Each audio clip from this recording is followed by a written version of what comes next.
clock that hasn't ticked in 10 years suddenly starts running. No one touched it. No one wound it. But there it was. Tick, tock, tick, tock. And maybe that's where this story really begins. Not with broken clocks, not even with broken people, but with what happens when someone refuses to let time run out on others. If stories like this feel like a pause you didn't know you needed, consider giving it a like. Maybe even subscribe. We share quiet stories, the kind that remind you the light still stays on. Now, let me tell you what happened to the clockmaker, the 3 children, and the little shop that held time for those who almost lost it. There is something strange about a place where every clock has stopped. The little shop sits at the corner of Dock Street. Its sign faded by salt wind and years. Graves clock repair, we fix what time broke. Letters half peeled, swinging gently in the breeze. Inside it smells of old wood, machine oil, and something else. The quiet ache of things left behind. Elliot Graves, 58, stands behind the cluttered counter, a screwdriver in one hand, a brass gear in the other. His fingers are steady, the kind of steady that only comes from years of doing the same thing, the same motion, the same silence. The workshop is filled with clocks. Tall grandfather clocks lean against one wall. Shelves lined with mantel clocks, pocket watches, cuckoos, and carriage clocks. But there's something eerie today. Most of them aren't ticking, a broken symphony of silence, punctuated by a lone wall clock struggling to hold rhythm. Tick, pause, tick, tick, pause, tick. Elliot adjusts the rimless glasses on his nose, lowers his hands and exhales. His eyes fall to the centerpiece on his workbench, a large oak clock, cracked across the face, carved initials faintly visible along the top edge. A&M, 1997. The wood splintered around it like someone tried to rip time apart. His thumb runs gently over the crack, not to fix it, but to remember it. In the corner, a kettle whistles, loud, abrupt, a sound that does not belong here, not among things that have forgotten how to move forward. Elliot walks over, pours boiling water into an old ceramic mug. No sugar, no cream, just the sharp, bitter kind of coffee that people like him drink. People who have forgotten why sweetness matters. He stands by the front window. Outside, fog curls against the glass, the harbor barely visible, only outlines of boats, masts swaying like ghosts. A bell from the lighthouse in the distance echoes every few seconds, low, solemn, heavy. In this town, time doesn't fly. It drifts. A photograph sits face down on the corner shelf, always face down. Dust gathers at the edges. Elliot's eyes pass over it but never linger. He sips his coffee, ignoring the ache that comes not from loneliness, but from the heavy kind of memory that settles in your bones.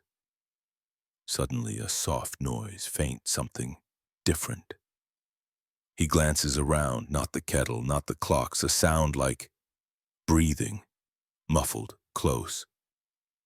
Frowning, he steps toward the back door, the one that leads to the narrow alley behind the shop, where he usually stacks old crates and broken clock frames waiting to be scrapped.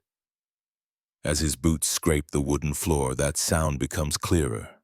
Shallow breathing, fragile and uneven. Elliot pauses, hand resting on the brass doorknob, worn smooth by years. Something clenches in his chest. Instinct or dread, he isn't sure. He pushes the door open. The cold hits him first, wet, sharp, carried on the Atlantic wind, then the sight. Beneath the crooked overhang, pressed between a stack of broken crates and the back wall, are 3 small figures, children, huddled together, soaked to the skin, coats thin and torn, knees drawn to chests, arms wrapped around one another. The oldest, maybe 9, sits upright, holding the other 2, a girl and a boy, clearly twins, perhaps 6. The girl clutches something tight to her chest, a small wooden box, rough and stained. None of them speak, not yet.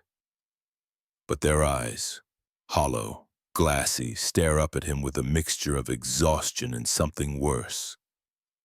Something he knows too well.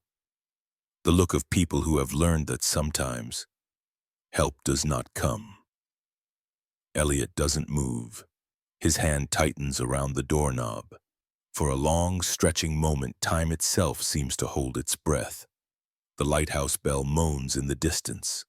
The broken wall clock inside ticks once, skips, ticks again. And in the middle of it all, Elliot realizes something strange. He is the only thing here. Still moving. For a few seconds, Elliot isn't sure if the children are real. They sit so still, as if the rain itself has pinned them there. Their skin pale beneath layers of dirt, lips cracked, fingers red from cold. The older girl, small but unmistakably in charge, tightens her arms around the younger two. Her eyes are sharp, guarded, not panicked, not pleading, just waiting.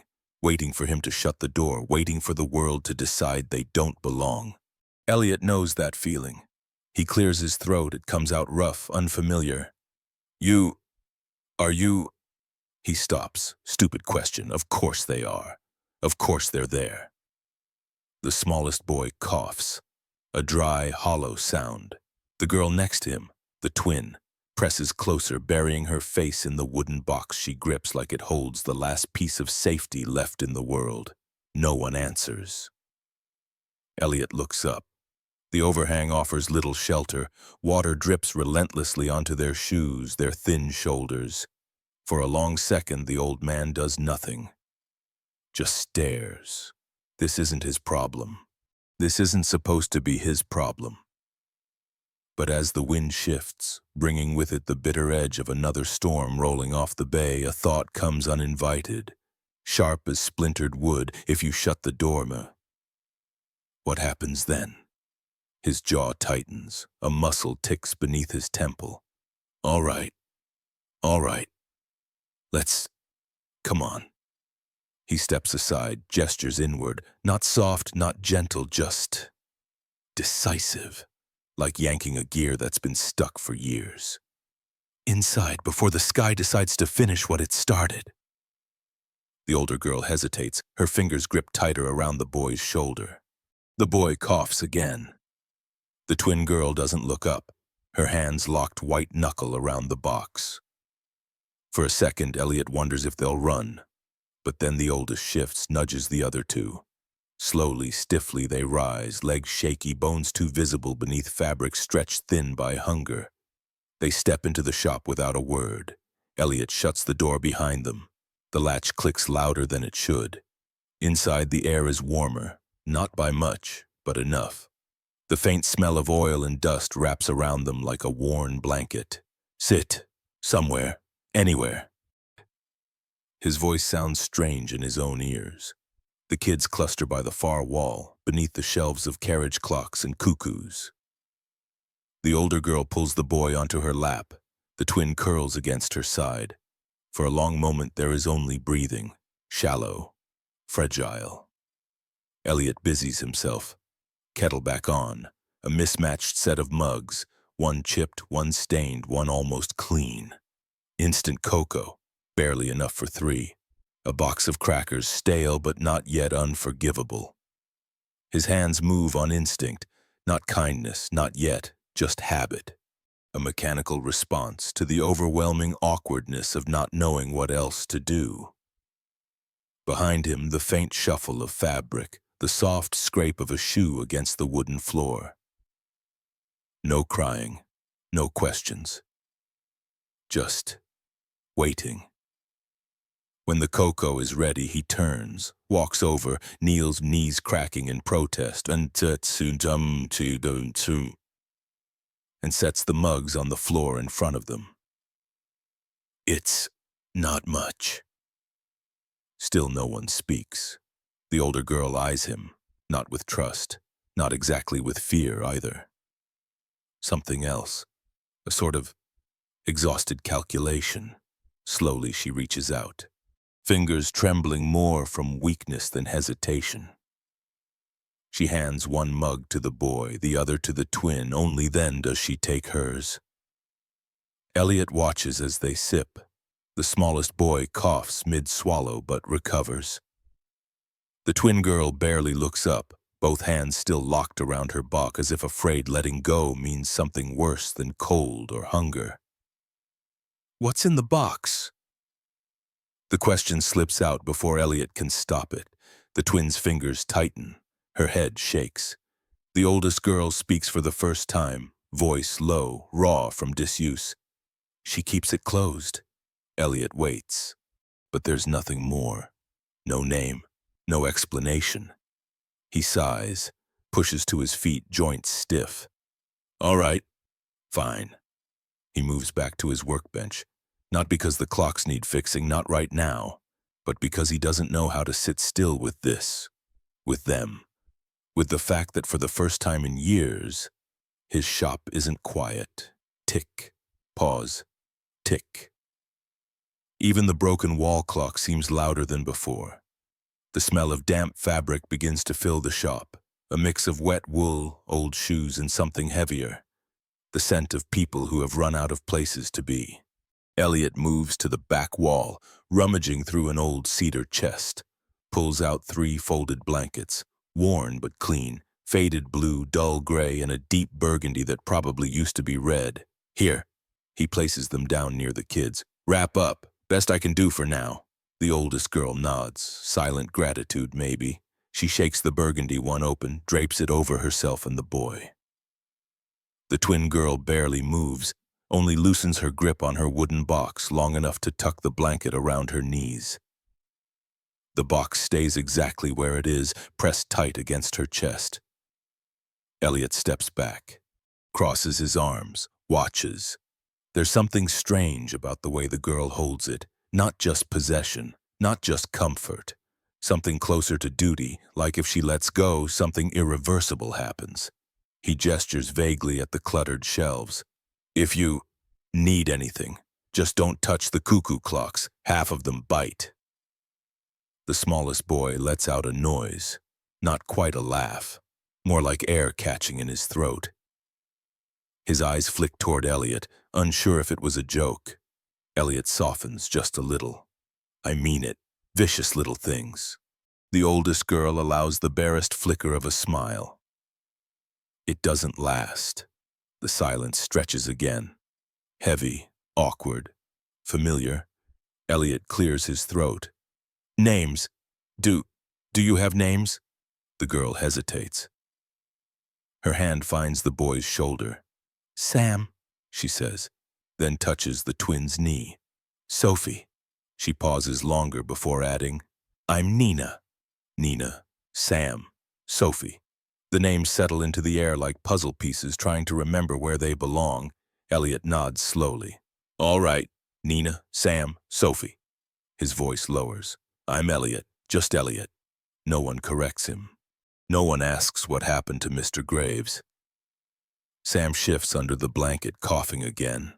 Dry, rattling. Nina rubs circles into his back without looking. Mechanical. Practiced. The kettle hisses again. Elliot pours more water, not for cocoa this time. Just hot water in mugs. Something warm to hold. As he bends to hand Sophie hers, something changes. Her fingers tremble. She doesn't reach for the mug. Instead, her hands loosen, just for a moment, and she slides the wooden box forward, resting it carefully between them. Her eyes meet Elliot's. Wide. Not scared, not trusting, just searching. Elliot doesn't reach for it, doesn't dare. "That's yours," he says softly. Sophie nods. Barely. It's a small box, about the size of a lunch tin, worn smooth from handling. Scuff marks along the edges. A brass latch, dull and scratched, holds it shut. And just beneath the latch, a tiny keyhole. No key. Nina notices her hand tightens on Sam's shoulder. Her voice, when it comes, is soft, protective, final. She keeps it closed, Sophie presses both palms over the lid as if to seal it against the world. Her chin lowers, her grip tightens. Elliot studies it, the wood grain. The way the latch has been clicked and unclicked 1,000 times, but never opened. A faint line of worn fingerprints marks the spot where tiny thumbs have pressed again and again just to check. Still shut, still safe. He sits back on his heels, doesn't ask, doesn't push. "All right," he murmurs. "No one's opening anything they don't want to." A beat, then another. Somewhere deep in the shop, a cuckoo clock springs to life. The little bird pops out, flutters its mechanical wings, chirps once, then jams halfway back inside. The sound grinds into silence. Nina startles. Sam flinches. Sophie only tightens her hands around the buck. Elliot sighs, stands. "See? Told you. Vicious." The joke doesn't land this time, but it's not ignored either. He moves to the front window, peers out. Rain coming harder now. Fog swallowing the dock. The lighthouse bell echoes again, slow, mournful. In the reflection, he can see them behind him. 3 small shapes wrapped in blankets, the box cradled between them like a fragile secret. And for the first time in a long time, Elliot realizes something unsettling. The shop doesn't feel empty anymore. The storm worsens. Rain lashes sideways against the shop windows. Wind moans like something alive, pressing cold fingers through every crack in the old wood frame. Elliot stands by the rotary phone mounted on the wall behind his workbench. His hand hovers over it. Fingers flex, hesitate. Call someone. Call who? Police? Child services? Emergency response? His thumb taps the receiver over and over.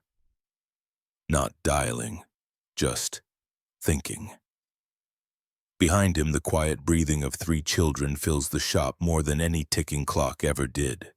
Sophie's small hands still clutch the wooden box. Sam curls into Nina's side. His eyelids heavy, but every noise from the storm jolts him back. Nina stays alert, watching, waiting.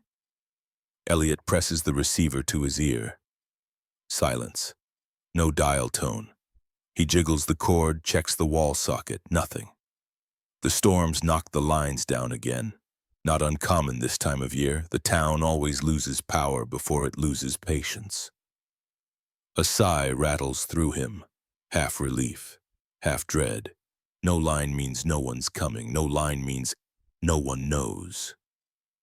He sets the phone down, walks back toward the counter, stops halfway, running a hand through a hair that used to be black but surrendered to gray years ago. The right thing to do. What is it? Report them. Let the system handle it. That's how it works, right? Procedures, paperwork, people trained for this. But the image won't leave his mind. 3 small bodies pressed against cold wood under a leaking overhang.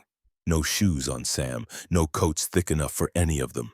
And that box, held like it's the only anchor in a world that keeps slipping away.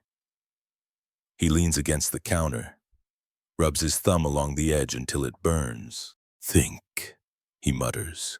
"Just think, Elliot." Out the window, the lighthouse bell tolls again, a reminder that even in fog, someone keeps the light on.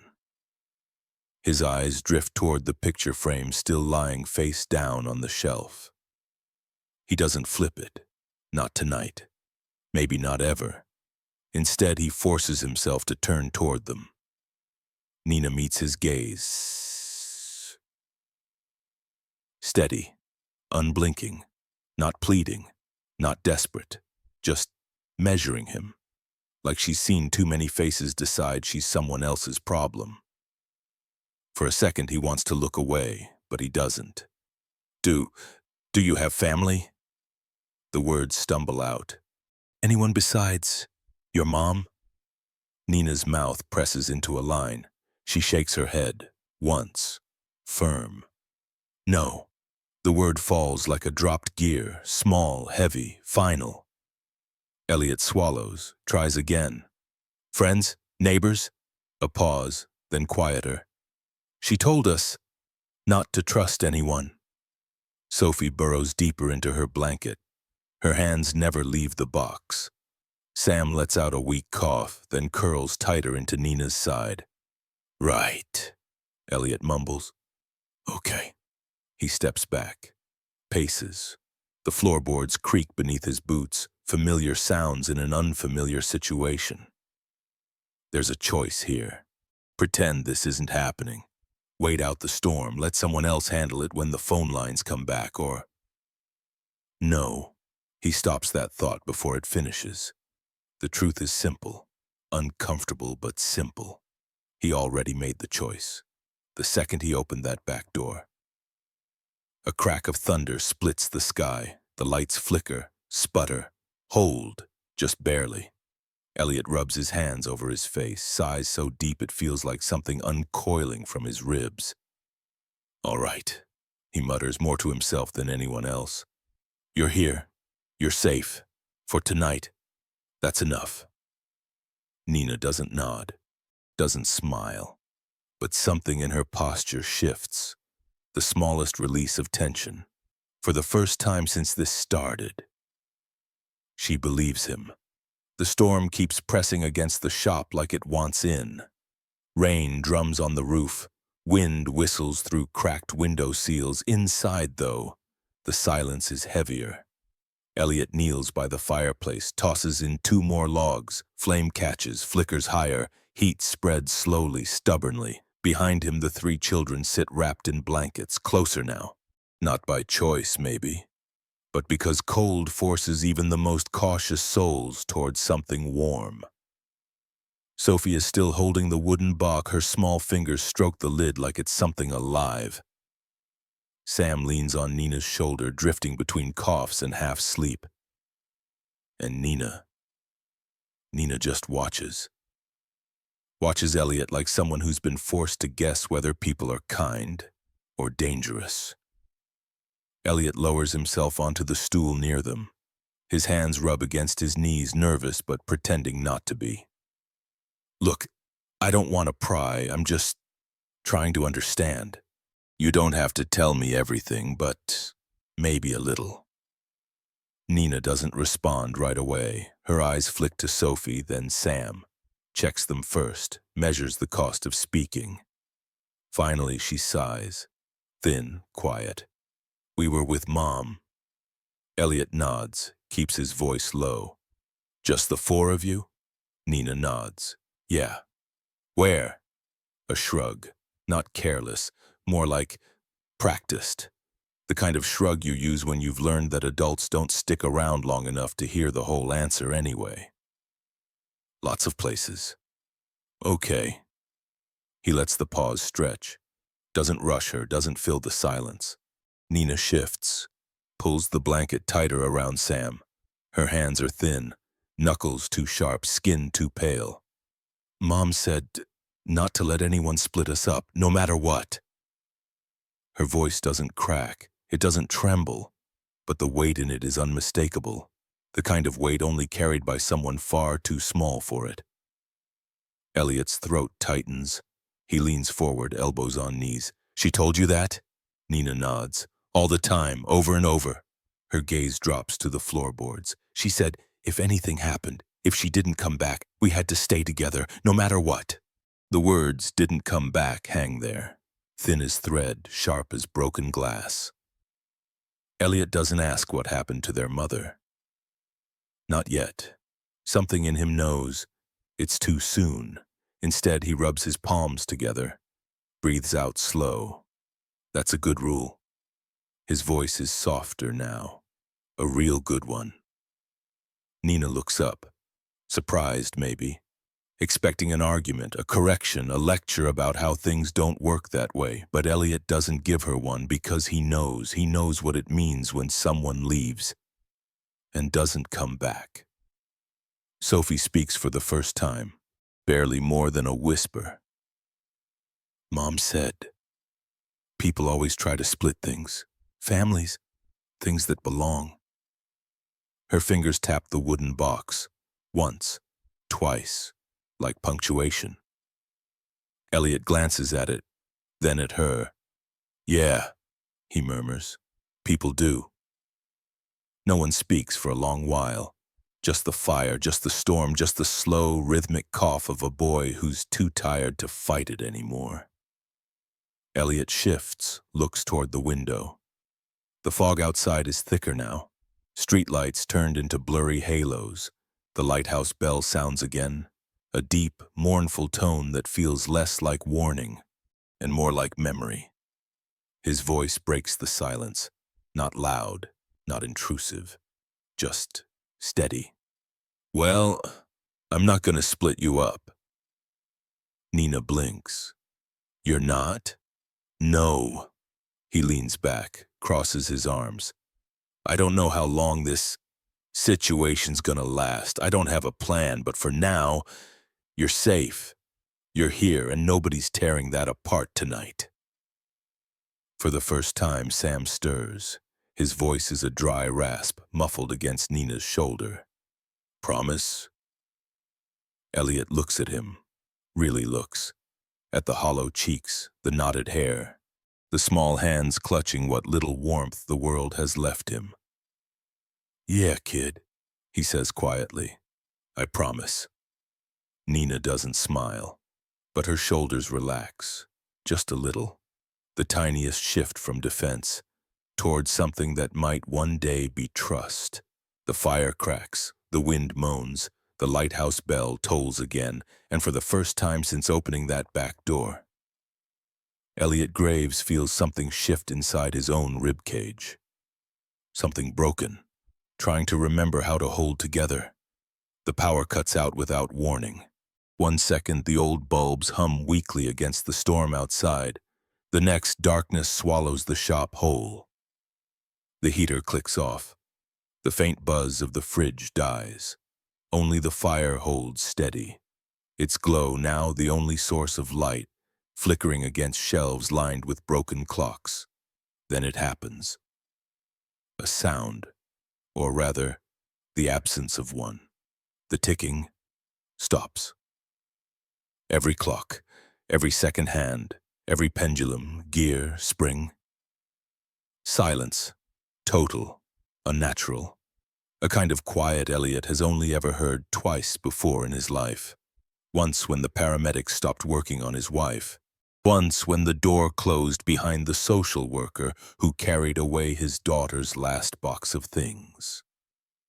Now, it's here again.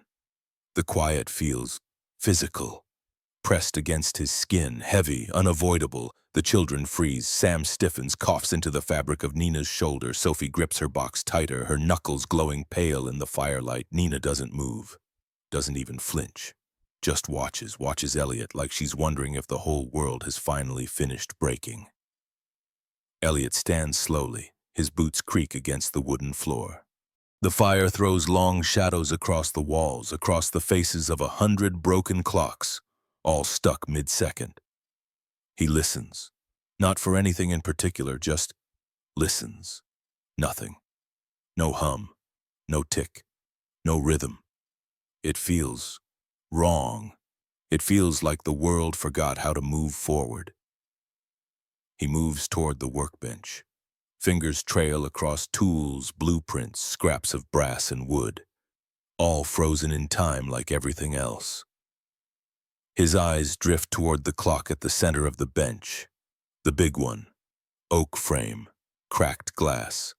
The one with the initials carved faintly near the top. A&M, 1997. The hands are stopped at 3:17. Exactly 3:17. He doesn't know why he notices that, or why the time feels like it matters. But it does.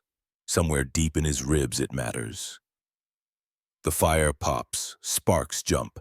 Somewhere in the distance the lighthouse bell echoes again, the only sound still brave enough to cut through the quiet. Elliot leans both hands on the bench, lowers his head, breathes, in, out. The kind of breathing you do when there's no one left to hear it but yourself. Behind him, small voices shift. Blankets rustle. Sam coughs. Nina murmurs something too quiet to catch. Sophie says nothing, but the wooden box creaks softly as she adjusts it against her chest. Elliot turns back. His silhouette cuts against the firelight, tall, worn, unsure. This, he says softly, to them, to himself, to the clocks, maybe to no one. This is a different kind of quiet. Nina tilts her head, doesn't speak, just watches. It's not bad, Elliot adds. His voice lowers, more like thinking out loud than offering comfort. It's not scary, just strange. When everything stops ticking, you start to hear things you forgot were even there. Sam shifts. Like what? Elliot glances at him. Small face, big eyes, a little braver than before. Like the fire. He gestures to the hearth. Like wind under the door, like your own breath. He pauses, hears his own voice filling space that should belong to ticking hands and swinging pendulums. Like knowing you're not alone in it. The words surprise even him, but once they're out, they stay. Nina doesn't smile, but her arms loosen, barely, just enough to let Sam settle deeper into her side without feeling like she has to hold the whole world up on her own. Sophie rests her chin against her box. Her eyelids lower, not closed, not yet, but closer than before. Elliot moves back to the stool, lowers himself slowly, joints protesting the motion. He rubs his hands together, stares into the fire. We'll wait it out, he murmurs. Power always comes back, eventually. The wind rattles the window. The lighthouse bell answers, low, steady, stubborn. Till then. His voice fades, then returns softer. Till then, this is enough. No one replies, no one needs to. The fire crackles, rain hits the roof in steady sheets. Somewhere in the darkness, the broken clocks wait, frozen, paused, patient.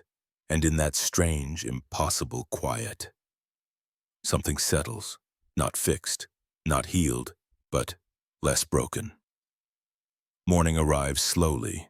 Gray light creeps through the fog-stained windows, soft and hesitant, as though unsure whether it's welcome here. The power's still out.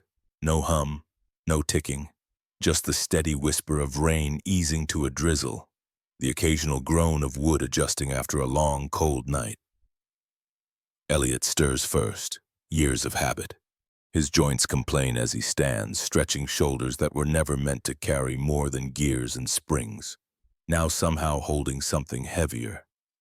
Across the room, 3 small shapes remain bundled together on the shop's worn rug, wrapped in blankets like cocooned birds waiting for the weather to decide who lives and who doesn't.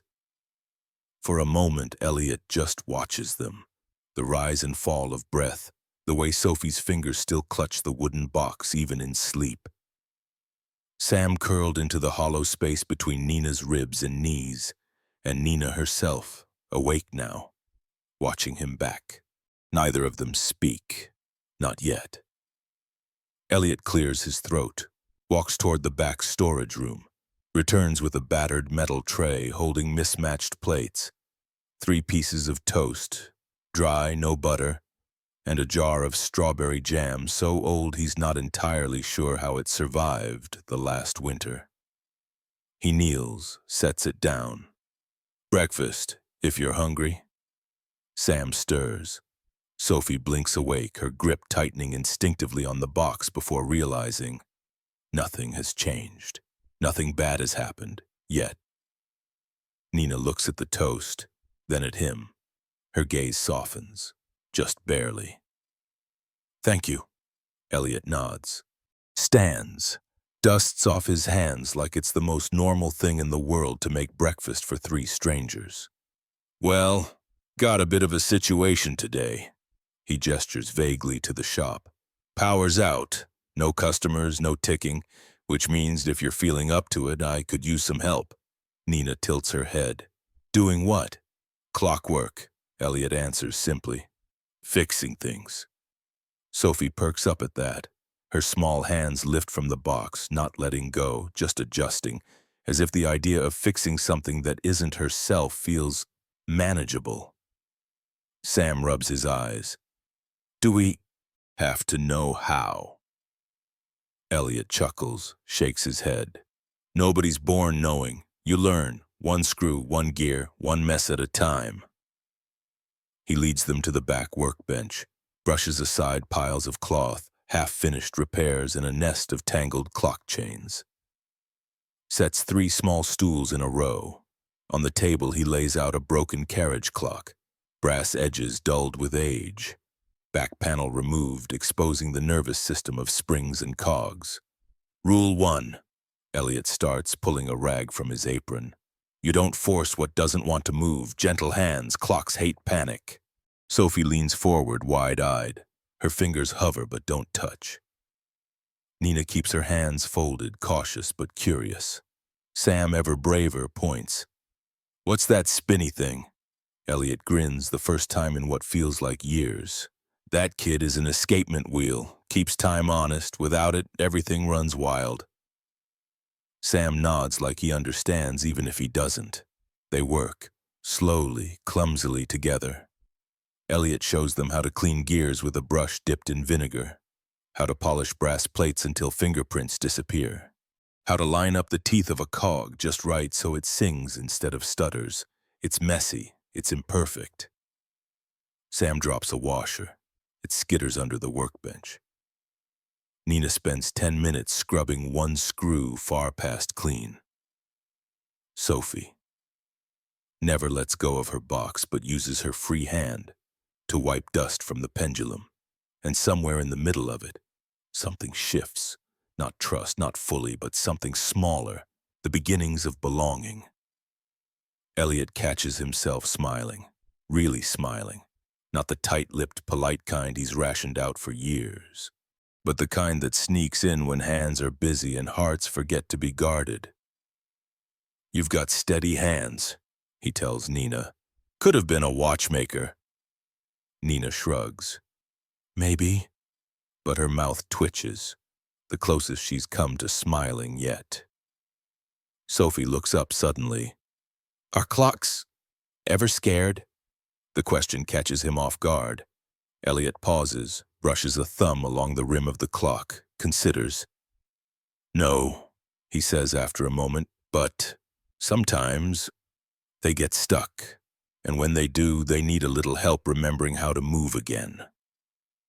Sophie nods, like she understands exactly what that means. The clouds start to thin by late morning. Patches of pale sky peek through, but the wind stays sharp, scraping across the harbor like something unfinished. Elliot pulls on his old canvas jacket.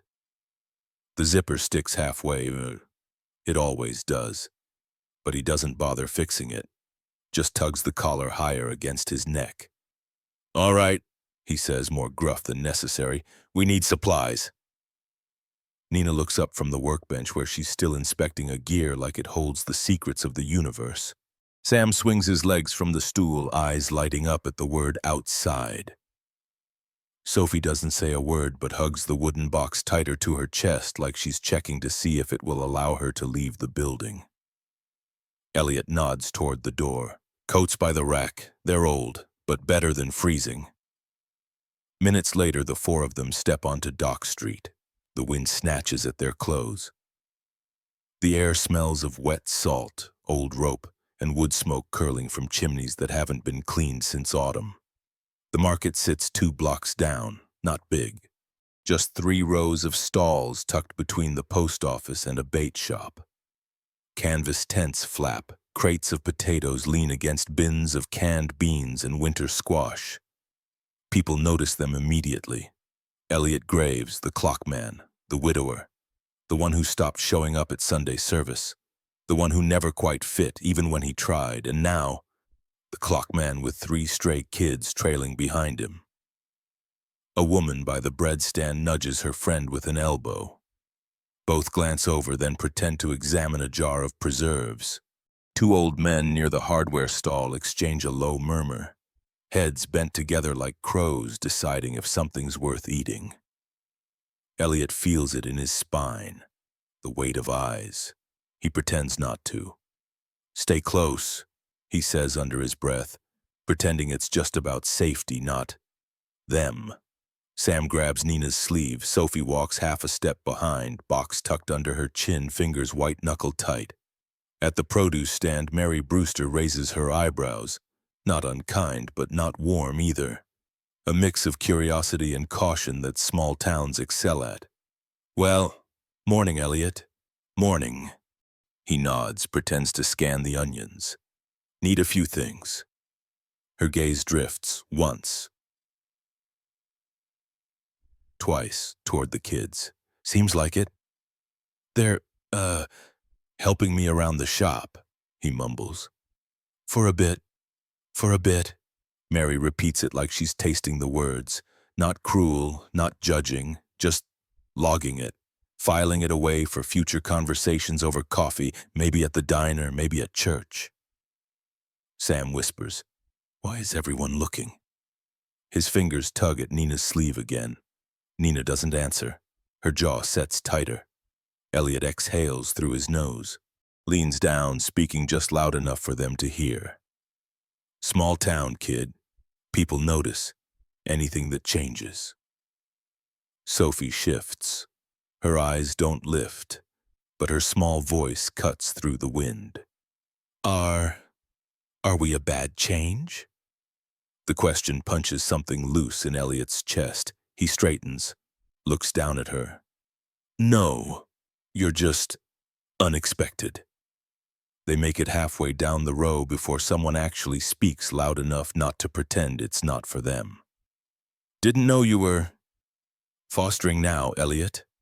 The voice belongs to Rob Eastman, the owner of the tackle shop, mid-50s. Heavy hands, smile too sharp to mean anything good.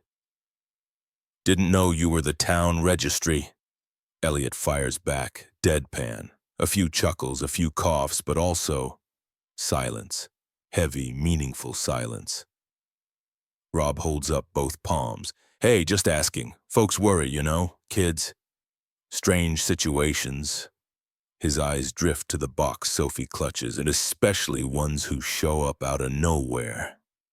Elliot steps forward, not much. Just enough that Rob notices.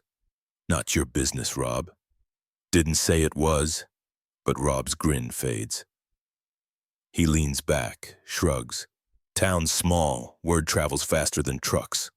Elliot lets that hang. Doesn't argue. Doesn't need to. He turns back toward the stall, grabs a sack of flour, a carton of eggs, a box of saltines. Slaps a 20 on the counter. More than enough. Then turns to the kids. "Let's go." They leave. No hurry, but not slow either. Behind them, the air fills with the hum of conversations restarting. Whispers rising like steam from asphalt after rain. Sam kicks a pebble. "They don't like us." Elliot sighs. "They don't know you yet." A pause. Then Nina mutters, "They don't like you either." For a second, just a second, Elliot lets out something dangerously close to a laugh. "Yeah," he says, adjusting the sack of flour on his hip. "That's fair." The lighthouse bell tolls in the distance. Soft, distant, but steady. The walk back to the shop is quieter. Not silent. The crunch of boots on gravel, the wind still biting. But the kind of quiet that follows after something heavy has been set down, even if just for a little while. Sam trails ahead, kicking at puddles like they personally offended him. Sophie walks center, box held tight but no longer pressed to her chin, just carried, as if the danger has stepped back half a pace. Nina walks close to Elliot, steps steady, eyes thoughtful. Elliot balances the flour on one shoulder, the eggs tucked against his chest. His jacket flaps in the wind, one button gone, one stitch coming loose under the elbow. For a while no one speaks, then Nina breaks it. Do you always live alone?" The question isn't sharp, not accusing, just Curiosity, cautiously offered like a hand half extended but ready to pull back. Elliot adjusts the sack on his shoulder, doesn't answer right away. His breath comes out as a fogged ribbon. Yeah. His voice lands somewhere between fact and confession. Been a long time now. Nina watches him out of the corner of her eye. Why? He huffs. Not a laugh. Not quite frustration. Just air moving where words don't want to. World's noisy when it wants to be. Quiet when it matters. Sophie glances back. Is it lonely? Elliot slows a step. Feels that one. Really feels it. Yeah, sometimes. He kicks at a loose stone. Watches it skitter off the road. Used to be different. A long time ago. Sam turns, walking backward now, jacket sleeves flapping. You had a family? For a second, Elliot doesn't answer. Then, a nod. Yeah, I did. Nina doesn't press, just waits, the way someone waits to see if an old clock will start ticking again when you nudge the pendulum. His voice softens. Wife. Her name was Marla. Had a daughter, too, Ellie. He swallows. Bright kid. Brighter than me, anyway. The road narrows as it curves past the marina.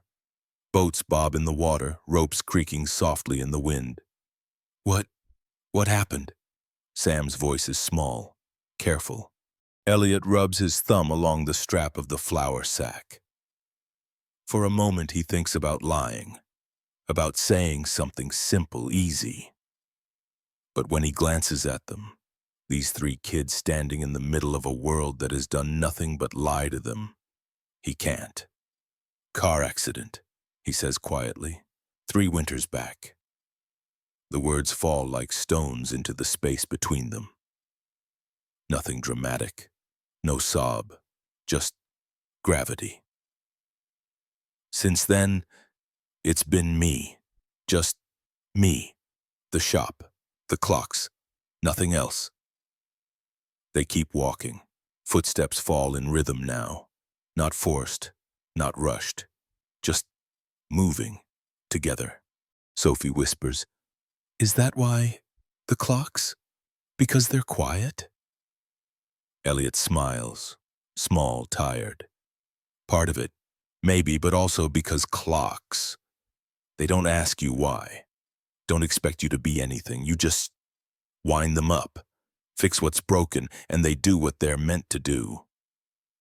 A beat, then Nina, her voice softer, like threading something delicate. But not everything can be fixed. Elliot looks at her, really looks. This girl, small but carrying the weight of someone twice her age. He nods. No, not everything. The wind tugs at them again.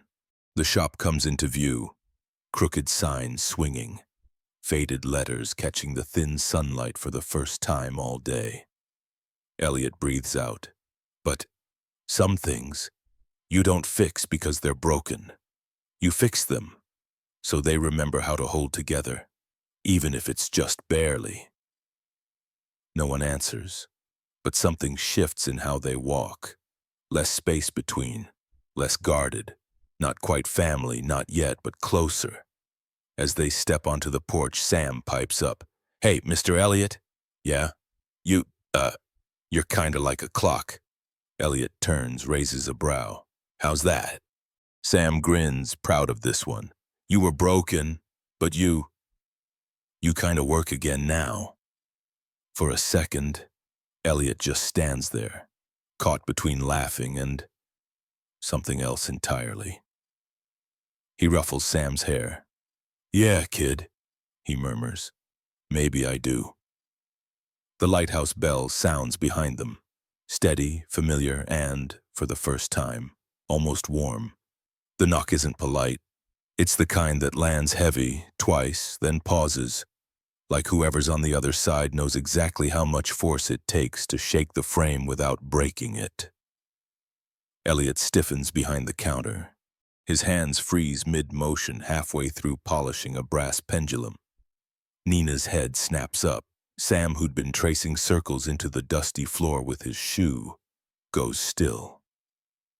Sophie, doesn't move. Her fingers only tighten around the wooden block. The knock comes again. Louder, slower, boom, boom, pause. Elliot wipes his hands on a rag, steps to the door. His grip tightens on the handle, tighter than it needs to. When he opens it, the wind surges in first, cold, sharp. But it's the man standing there that makes the air feel colder. Tall, late 40s, maybe early 50s, dark coat, gray scarf. Clean-shaven in the way that suggests control, not vanity. Shoes polished.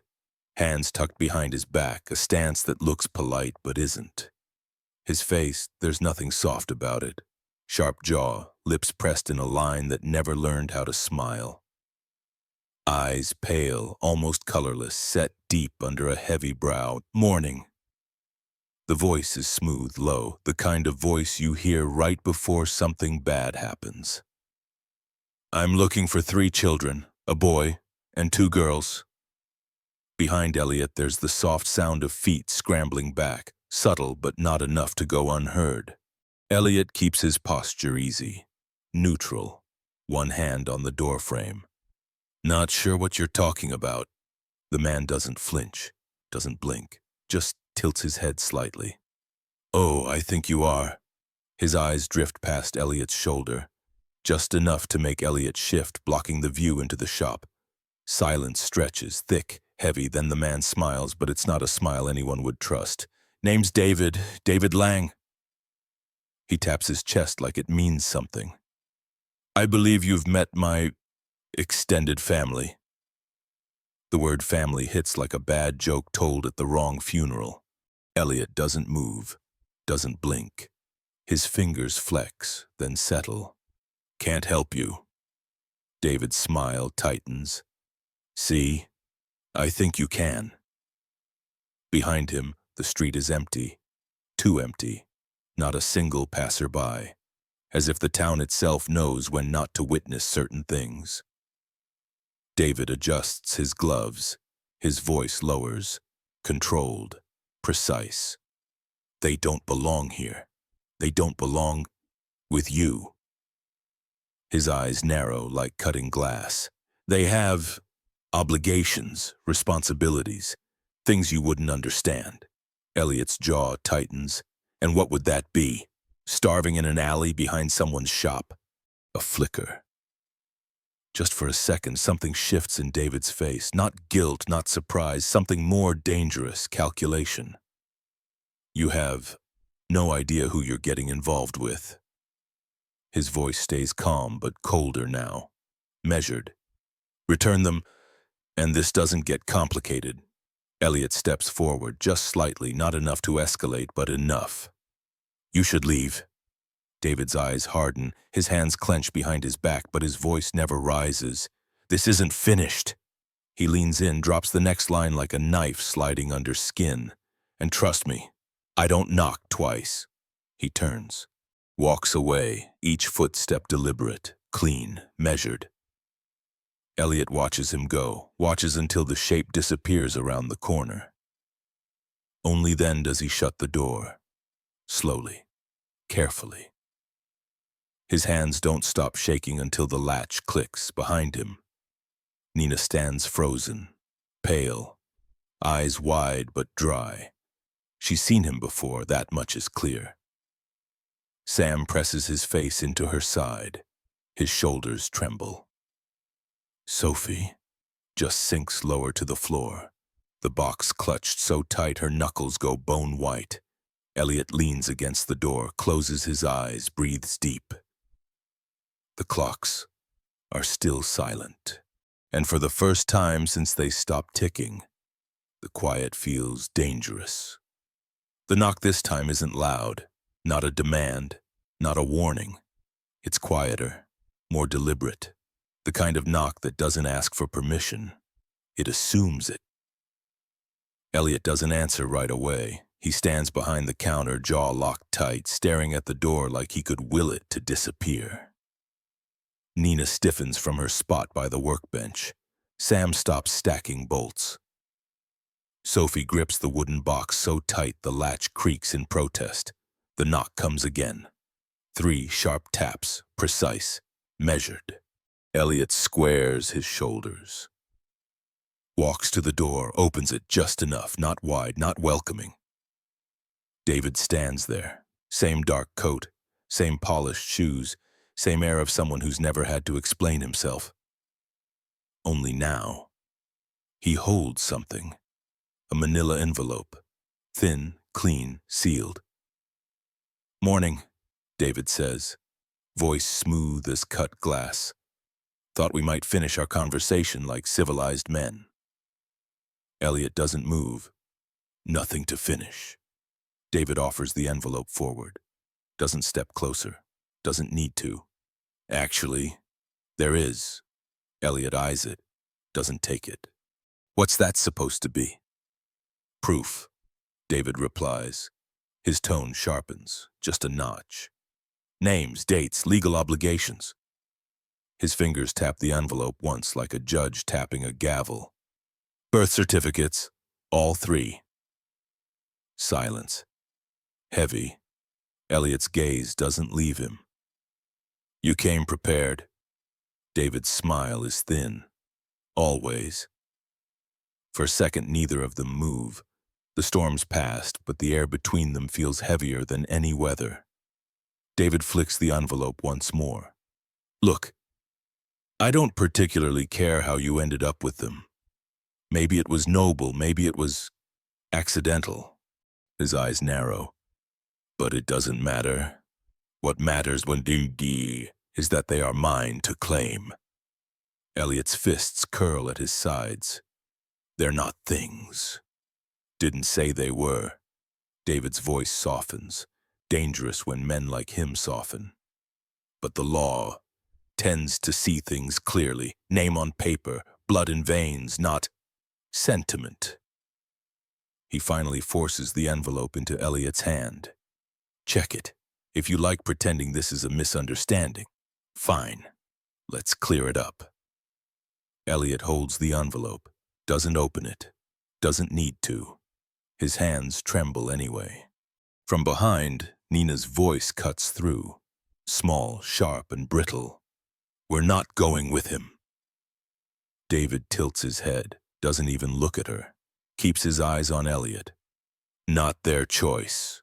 Elliot's jaw tightens. "It should be." A long pause. David leans in, just a little, lowers his voice so only Elliot can hear. "I'm offering you a clean way out of this. Right now. Quiet, simple, no questions, no trouble." Elliot doesn't flinch.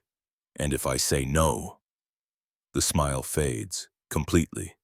David's face goes stone still. "Then we let the law sort it. Papers, judges, system, and I promise, when that happens, you won't like how small this shop feels when the whole town's watching." For a long moment, it's just breathing. Wind, the distant toll of the lighthouse bell. Then David steps back, adjusts his coat. "You've got till tomorrow." His voice drops, flat as winter ground. Then it stops being polite. He turns, walks away, clean, controlled, boots clicking sharp against the wet pavement. Elliot watches until the black shape disappears around the corner, same as before. Only this time, the tremble in his hands doesn't stop when the door closes. Nina's there, standing, shoulders squared, hands clenched. "We're not going," she says again, louder, like she needs the walls to hear it. Sam presses into her side. Sophie curls tighter into her corner box, clutched like a lifeline. Elliot looks down at the envelope in his hands. Brown, ordinary, so simple. For something that could tear everything apart, his fingers curl, crumple the corner, but he doesn't open it. Not yet. Not yet. Instead, he leans against the door, closes his eyes, breathes. For the first time in years, he realizes how small the shop really is, and how big the fight ahead has just become. The door clicks shut behind David. No footsteps, no lingering shadow, just silence. And the faint smell of wet wool and cold metal still hanging in the air like he left part of himself behind. Elliot leans back against the door, breath heavy, palms pressed flat against the wood as if holding it shut might hold the world shut too. Behind him, the shop feels smaller than ever. The walls tilt inward, the shelves loom closer, even the broken clocks seem quieter, as if they too are waiting. Waiting for what comes next. Nina is pacing. Barefoot, quick, restless steps that scrape against the old wood floor. Sam sits curled into the armchair, knees hugged to his chest, watching with wide, unblinking eyes. Sophie is exactly where she's always been. Cross-legged on the rug by the fire, the wooden box still cradled in her lap, her fingers never left it, not even once.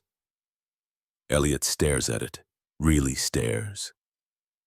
For the first time, not as an odd thing, not as a curiosity, but as something heavier, something louder than any clock in this shop. The box is small, scuffed at the corners, faint lines of wear where tiny thumbs have pressed over and over. The brass latch scratched dull from years of opening, or more likely not opening. He kneels, slowly. One knee pops, the other groans, doesn't matter. His eyes stay fixed on Sophie. Can I see it? Not a demand, not an order, just a question. Sophie stiffens, her hands clamp tighter, her mouth presses into a line so tight it might disappear. Nina stops pacing, turns, watching. Sam leans forward, eyes flickering between them. For a moment, Elliot thinks the answer will be no. But then, Sophie breathes. A long, shaking breath, like someone letting go of something they've been gripping for too long. She slides the box forward, only a few inches, her hands never fully leave it. Fingers grazing the lid even as she loosens her grip. Elliot rests his hands on either side, doesn't touch the latch yet, doesn't force it. He looks at her, really looks. Are you sure? Sophie nods. Barely, but it's a nod. Elliot lets his thumb brush the latch. It sticks at first, stubborn after so long. Then, with a soft click, it opens, the lid creaks, hinges dry. Inside, not much, but everything. A folded piece of paper, yellowed at the edges. A fabric bracelet, pink and frayed, small enough to fit a child's wrist. A photograph cracked down the center. Elliot picks up the photo first, two women. One young, 20s maybe. Dark hair, tired eyes. Holding a baby in each arm. A small girl stands between her knees, her hand on the woman's thigh like an anchor. The handwriting on the back is faint but legible. Keep them together, no matter what. His throat tightens. He unfolds the paper. Careful.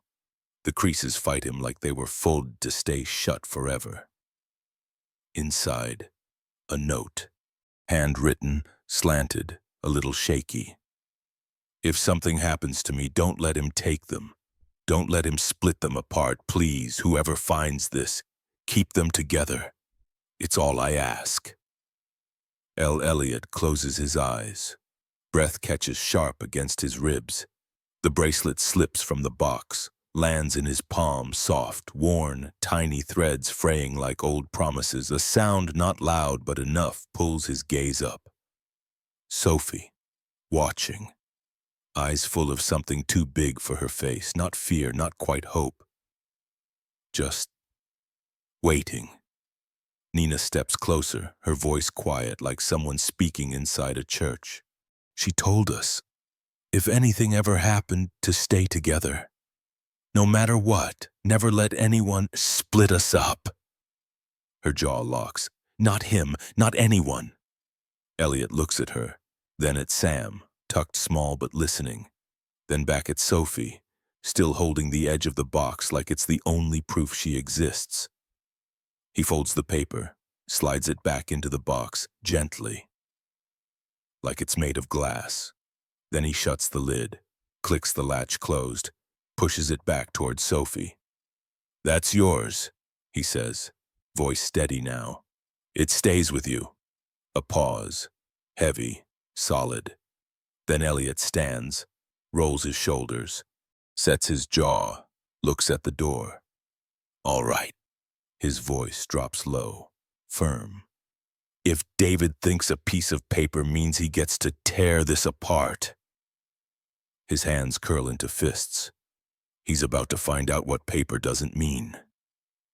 The clock stays silent, but in the hush that follows, something else starts ticking. Not gears, not springs. Something deeper, something alive. The lid clicks open again. Not rushed, not trembling, just deliberate. Sophie lifts the folded paper out first, holding it with the same care someone might handle an injured bird. She unfolds it slowly, smoothing the creases with small, deliberate hands. Elliot leans in, eyes scanning the ink, faded but still clear. The handwriting, slanted, hurried but not sloppy, belongs to someone who knew time was running out. If someone finds this, and my girls are with you, thank you. Thank you for getting them this far. There's something you need to know. Something I never meant for them to carry alone. Find the pendulum, the one that doesn't swing. It holds the truth. It always has. And please, don't let him find it first. L. Elliot's fingers tighten on the corner of the note. His eyes flick to Nina, who stands motionless. Sam creeps closer, barely breathing. Sophie reaches back into the box. Her fingers fumble past the fabric bracelet, and then close around something small. Metal, cold, a key, tiny, brass, worn smooth around the edges from years of being held, or maybe hidden. She places it in Elliot's palm. It weighs almost nothing, but it might as well be an anvil. Elliot turns it over. No markings, no tags, just a small crescent notch carved into the head. Not decorative, functional, specific. He runs his thumb along it, testing the teeth. It's not a house key, not a cabinet key, and definitely not for any modern lock. His gaze drifts slowly toward the far end of the shop, to the wall, to the clock, the tall, battered grandfather clock, the oldest one here, oak faded to silver at the edges, pendulum, motionless, always motionless. For years, Elliot had left it that way, never bothered fixing it, not because it was broken, but because it never wanted to be fixed. A clock that never ticked, a pendulum that never swung, a fixture in the corner, background noise in a life that had forgotten how to notice things like this. Until now. Nina notices where his eyes land. Her voice is barely a whisper. That one. Elliot nods. Yeah. Sam frowns. But it's broken. Elliot stands, rolls his shoulders, slides the key into his jacket pocket where it feels heavier than it should. Maybe, maybe not. He steps toward the clock. The floor creaks under his boots. Dust swirls in lazy spirals where sunlight cuts through cracked panes. The clock looms, taller than him by a head, the glass front fogged with age. Inside, the brass pendulum hangs perfectly still, like it was caught mid-swing 100 years ago and just gave up. He presses his palm against the side panel, knows every knot in this wood, every scratch, every flaw, but now he's looking for something else, something he's never noticed, because he wasn't meant to notice. Not until now. His fingers slide along the edge, tap, press until... There. A faint line. A seam where no seam should be. A rectangle cut so precisely into the wood it vanishes unless you know exactly where to look. Elliot glances back. The kids are silent. Breath held, watching, waiting. His thumb presses into the groove. Nothing. He tries the other side, still nothing. Then, the key. He slips it into the smallest gap, almost invisible, near the base of the pendulum. A soft click answers him.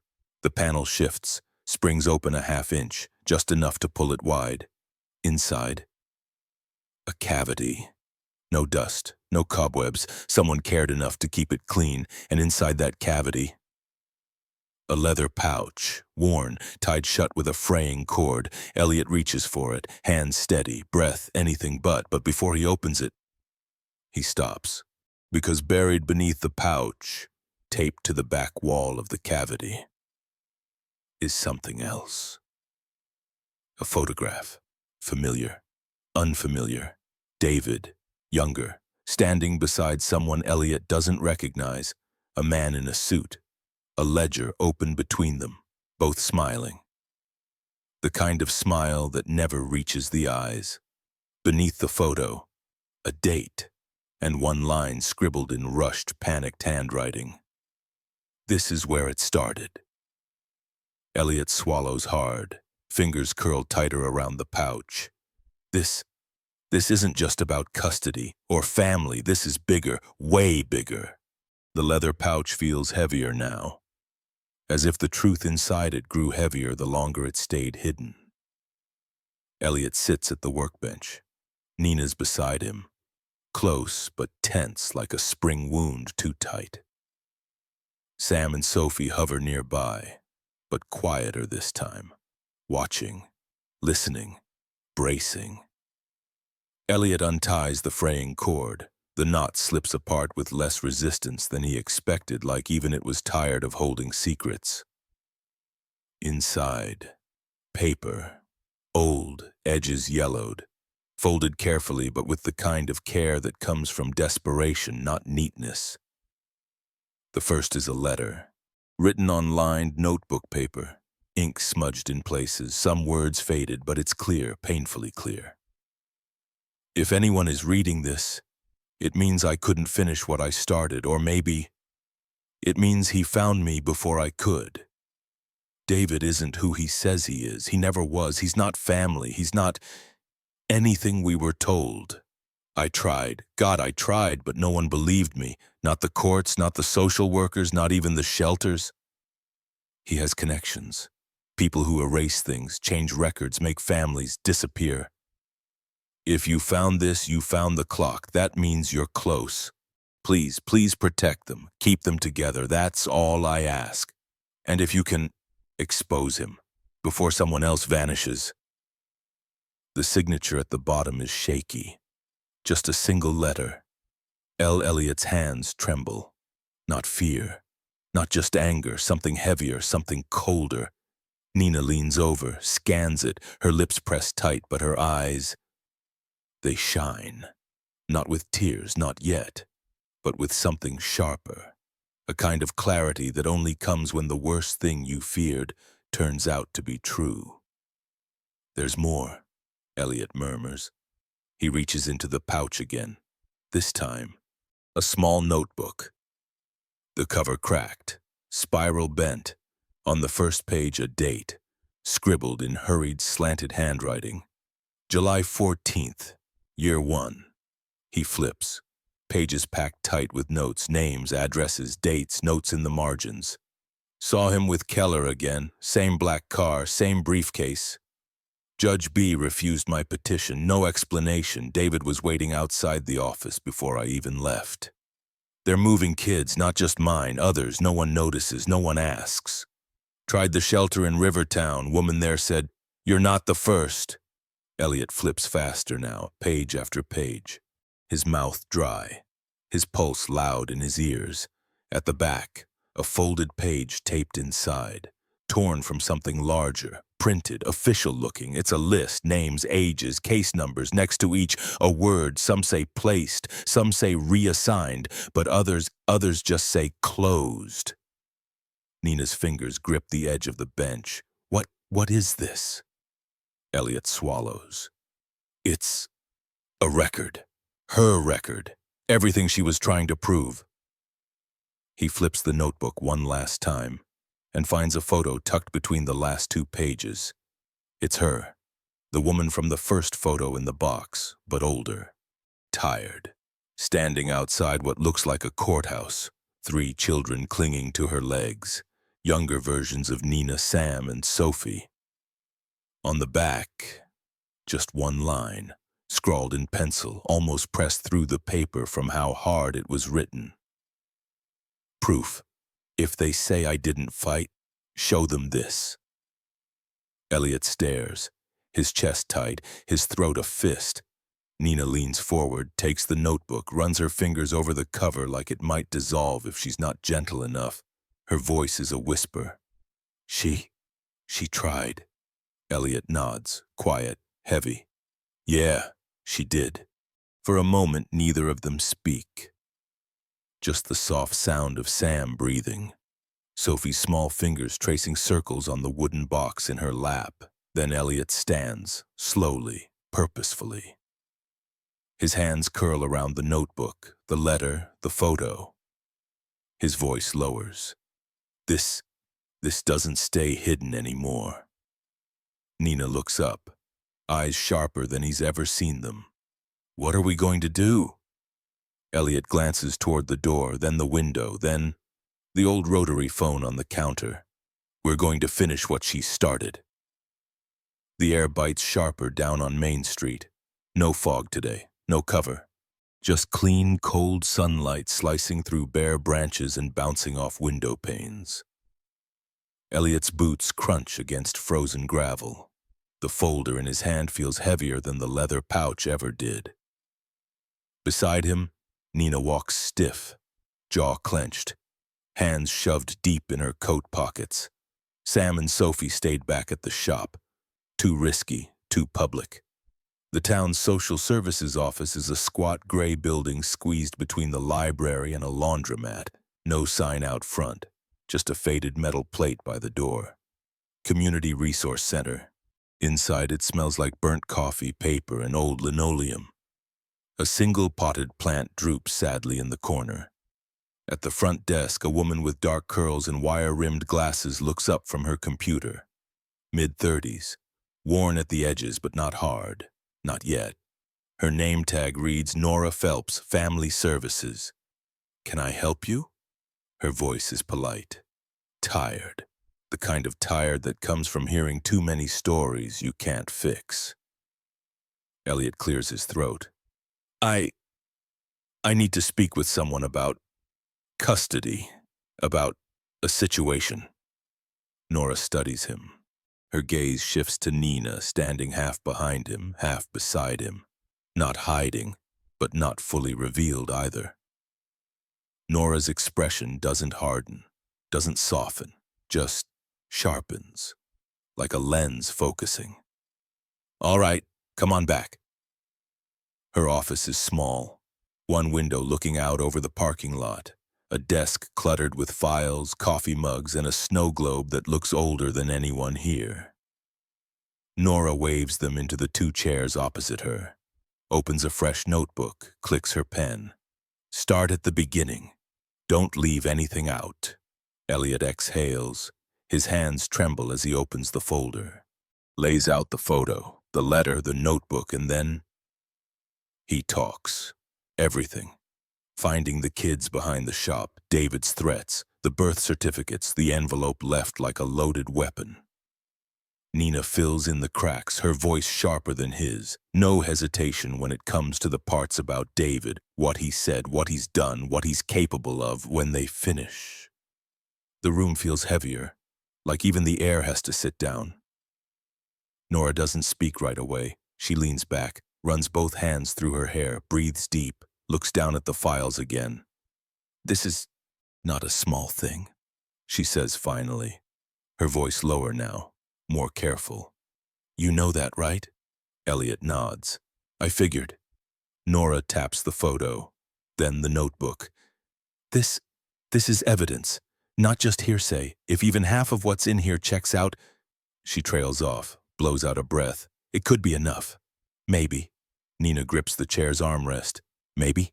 Nora holds up a hand. Look, the law, it's not about truth. It's about what you can prove, what fits in boxes, what shows up in the right form with the right stamp. She points at the notebook. This is a start, but it's not a finish. Elliot's voice drops. So, what do we do?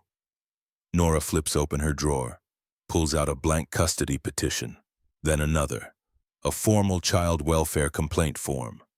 First, you file for emergency guardianship, temporary. It puts a legal wall between you and anyone who tries to take them without a court order. She scribbles notes in the margins, boxes to check, deadlines, court dates. Her hand moves fast, the kind of fast that says she's done this too many times and not enough. Second, she pauses, looks him dead in the eye. You file a formal protective report against David Lang. Attach every single page of this, photos, letters, hell, even the handwriting matters. Nina's fingers tremble, but her voice doesn't. Will that stop him? Nora doesn't lie. No, not by itself, but it forces the system to slow him down, makes everything public, forces review, investigation, paper trails are ugly, but they're how you make ugly things visible. Elliot's jaw works, no words, just a slow, deep nod. Nora softens, just a hair, her voice drops.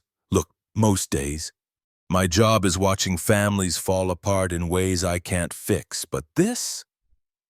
She taps the photo. This is a fight worth picking. Elliot breathes out, steadier now. Then let's pick it. For the first time in days, something shifts in the air. Not safe, not yet, but possible. The courthouse isn't grand. It's a square beige building with peeling paint and a flag that snaps too loud in the wind. But inside, it might as well be a fortress. Elliot sits on the hard bench outside courtroom 2B. His hands are clasped, knuckles white. The folder with the photo, the notebook, the letters, rests on his knees like a shield. Nina sits stiffly beside him, shoulders squared. Sam and Sophie are with Nora in a side room. The social worker's quiet promise. They don't need to see this part. The double doors creak open. A bailiff steps out. Case 14B. Lang versus Graves, temporary custody hearing. Elliot stands, feels every joint protest, every muscle tense, but he stands. Inside, it's worse. Wood-paneled walls, a judge's bench looming like a cliff face, and David. David's already seated, immaculate, dark suit, silk tie, clean-shaven, calm. His attorney, a woman in a gray blazer with sharp eyes and sharper edges, flips through a briefcase like she's dealing cards she knows are already winning hands. The judge is a woman in her 60s, firm jaw, wire-frame glasses. Her nameplate reads Judge Marianne Keller. She taps her pen once. Let's proceed. David's attorney stands first, her voice smooth, efficient, sterile. Your Honor, Mr. Lang is the maternal grandfather of the minors in question. He holds valid birth certificates confirming lineage, as presented in Exhibit A. She slides a crisp packet of documents forward. Furthermore, Mr. Lang has prepared accommodations, educational plans, and financial resources necessary to provide for the minors' welfare. She turns slightly, not quite facing Elliot, but enough to let the courtroom know exactly where the spotlight's aimed. While Mr. Graves may have provided emergency shelter, there is no legal standing, no guardianship, no familial connection that entitles him to retain custody beyond today. Judge Keller adjusts her glasses. Mr. Graves, your response? Elliot stands, clears his throat. His hands tremble. His voice, not loud but steady.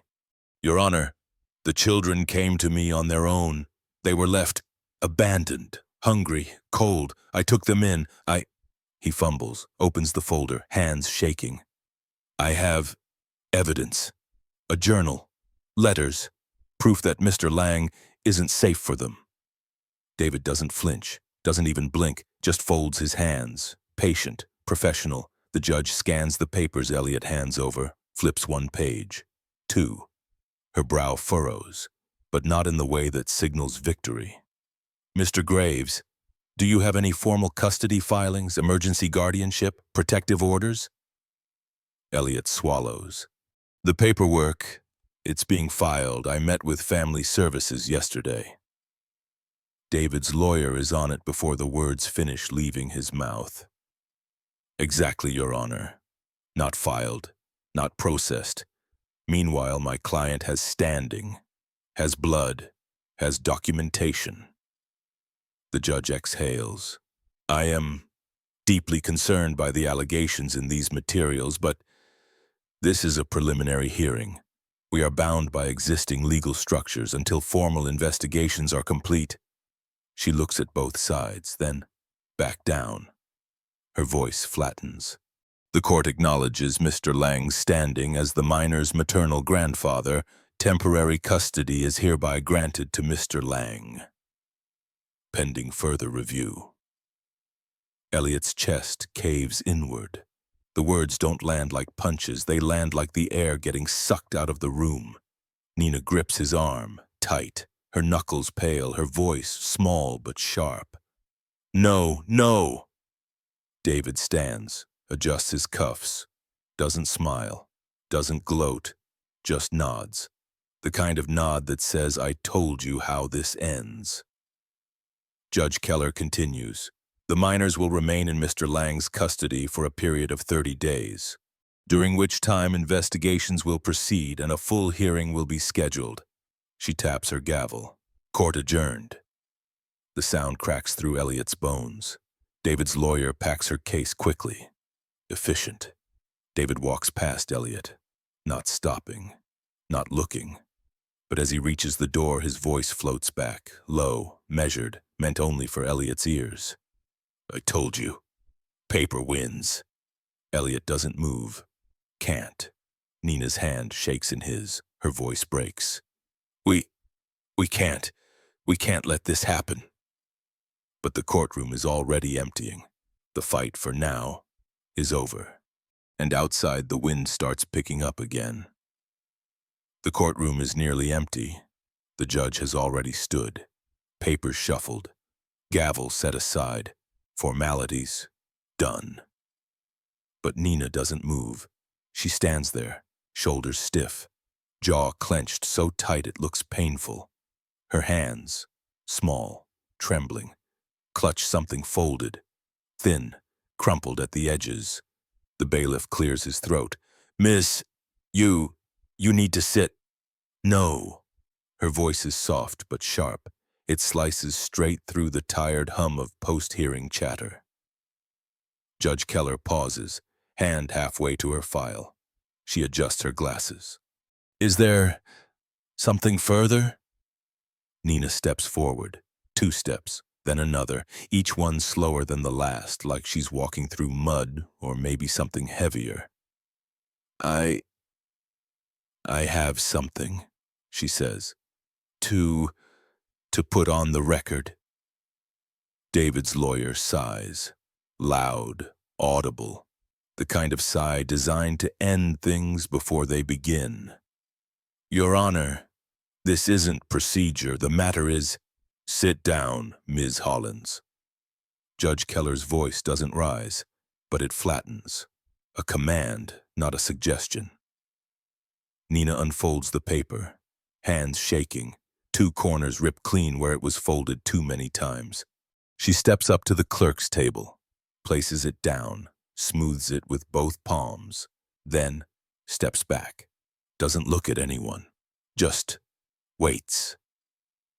The judge leans forward, frowns, adjusts her glasses again. Her eyes scan the paper. It's a drawing, crayon, pencil, faint water stains in one corner. A house, not perfect, a little crooked, roof sagging slightly, just like Elliot's shop really looks. A clock, a grandfather clock, stands in the front window, pendulum swinging. 3 stick figures, labeled in shaky block letters, Nina, Sam, Sophie, stand out front. Beside them, a 4th figure, tall, gray hair, flannel shirt, labeled simply Elliot. Above the house, words scrawled in purple crayon, uneven but clear. The house where the clocks run again. Judge Keller's lips press into a line. Her eyes don't move from the page. David shifts in his seat. For the first time, something flickers. Not anger, not calculation. Something tighter, something smaller. Nina speaks. Her voice doesn't tremble now. We were broken, like the clocks in his shop, quiet, no ticking, nothing. She swallows, keeps going. But when we got there, he didn't just fix clocks, he fixed us. The words land heavier than any lawyer's argument. Nina looks down, kicks at the floor with the toe of her boot. I know, we don't have paper or fancy words, but that's our house. That's where we feel safe, where we work again. She finally looks up, straight at the judge, not pleading, not begging, just offering. I needed you to see it before you decide who we belong to. Silence swells, thick, immense. The bailiff coughs, pretends it's from dust. David shifts again, crosses his legs, uncrosses them, looks away. Elliot feels something in his chest snap and stitch itself back together all at once. His hands shake, not with fear this time. Something else, something so big it barely fits inside his ribs. Judge Keller sits back, lets out a long, measured breath. Her fingers trace the edge of the paper, once, twice, then rest flat on it. No, she says quietly, this isn't how custody is decided. She taps the paper, but it is how I remember, why it matters. She looks over her glasses, first at Nina, then at Elliot, then, sharp, at David. This drawing isn't evidence, but it is context. And this court doesn't ignore context. She closes the file slowly. We proceed to the full hearing. No decisions today are final. Mr. Lang, you may have temporary custody on paper, but this court now requires weekly welfare checks, interviews, assessments, and until that hearing, nothing is guaranteed. David's jaw tightens. His lawyer scribbles furiously. Nina doesn't move, doesn't smile, doesn't cry, just stands there, small, still, stronger than anyone else in the room. As the bailiff starts calling the next case, she steps back, walks straight to Elliot, slides her hand into his without asking. Elliot squeezes it, tight. Not a word passes between them. They don't need one. The shop looks different when they return. Not because anything's moved, not because the clutter's been cleaned, but because, for the first time in days, the silence doesn't feel like waiting for something awful to arrive. It feels almost like breathing. Elliot steps inside first, shoulders heavy, not from defeat, not from victory either. Something messier, something in between. Nina follows, dragging her backpack behind her. Sam darts toward the back, straight to the little blanket fort he and Sophie made 3 days ago, as if nothing had ever been broken. Sophie stops just inside the doorway. The box is still clutched in her arms. She hasn't let it go since the day they arrived. Not once. Elliot closes the door. The latch clicks louder than usual. For a long moment, none of them speak. The dust floats through the afternoon light, spinning in soft halos. Outside, the wind presses against the windows but doesn't find a way in. Then, a sound, not loud, not sudden, but sharp enough to snap every head around. Chime. A single, clean tone. Elliot's eyes flick toward the corner, toward the clock. The old grandfather clock. The one that never ticked, never swung. It stands there. The same crooked frame, same fogged glass, same brass pendulum that had always hung motionless, except now. It's moving. Slow. Heavy. Left. Right. Left. Right. And with it, another sound. Tick-tock, tick-tock. For the first time in what feels like forever, the clock runs. Nina's voice is barely above a whisper. You, you fixed it?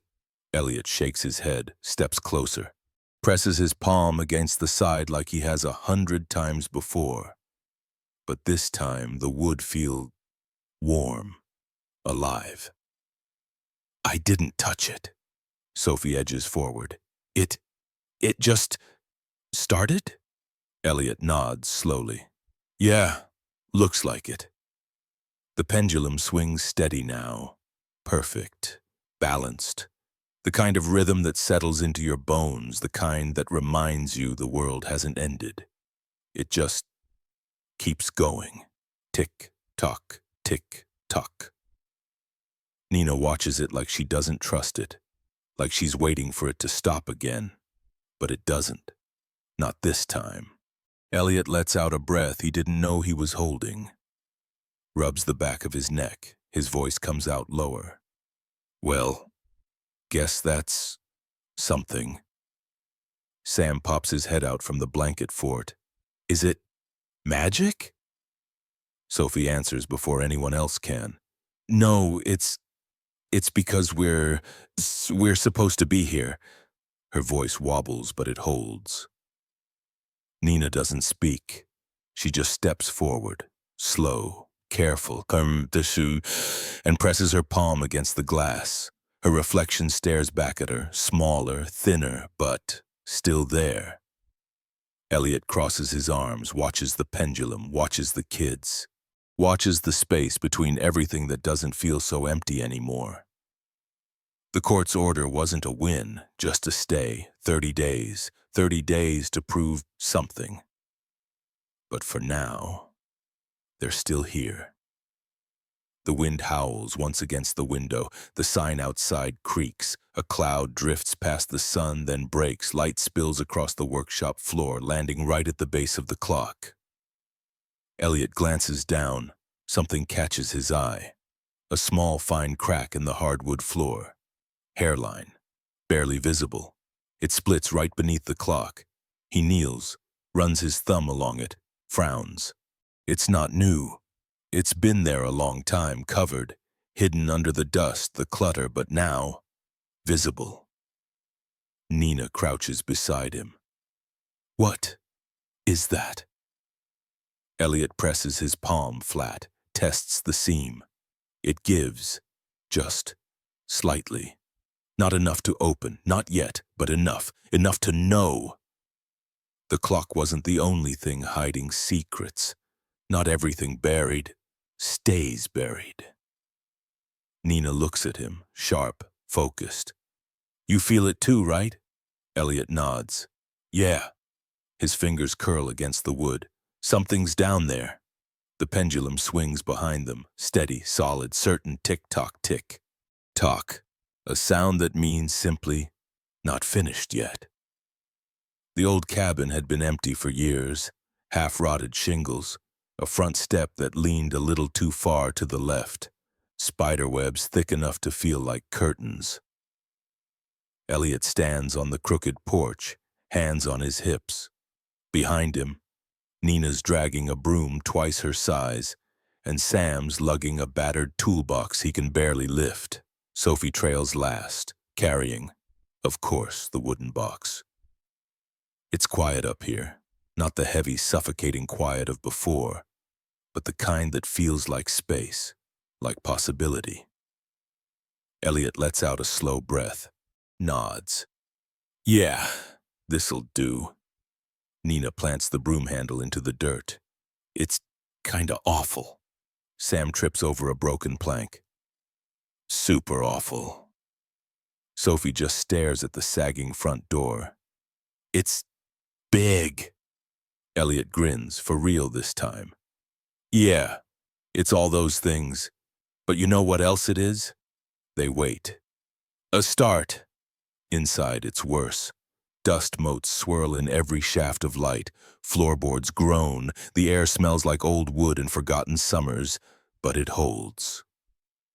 And right now, that's enough.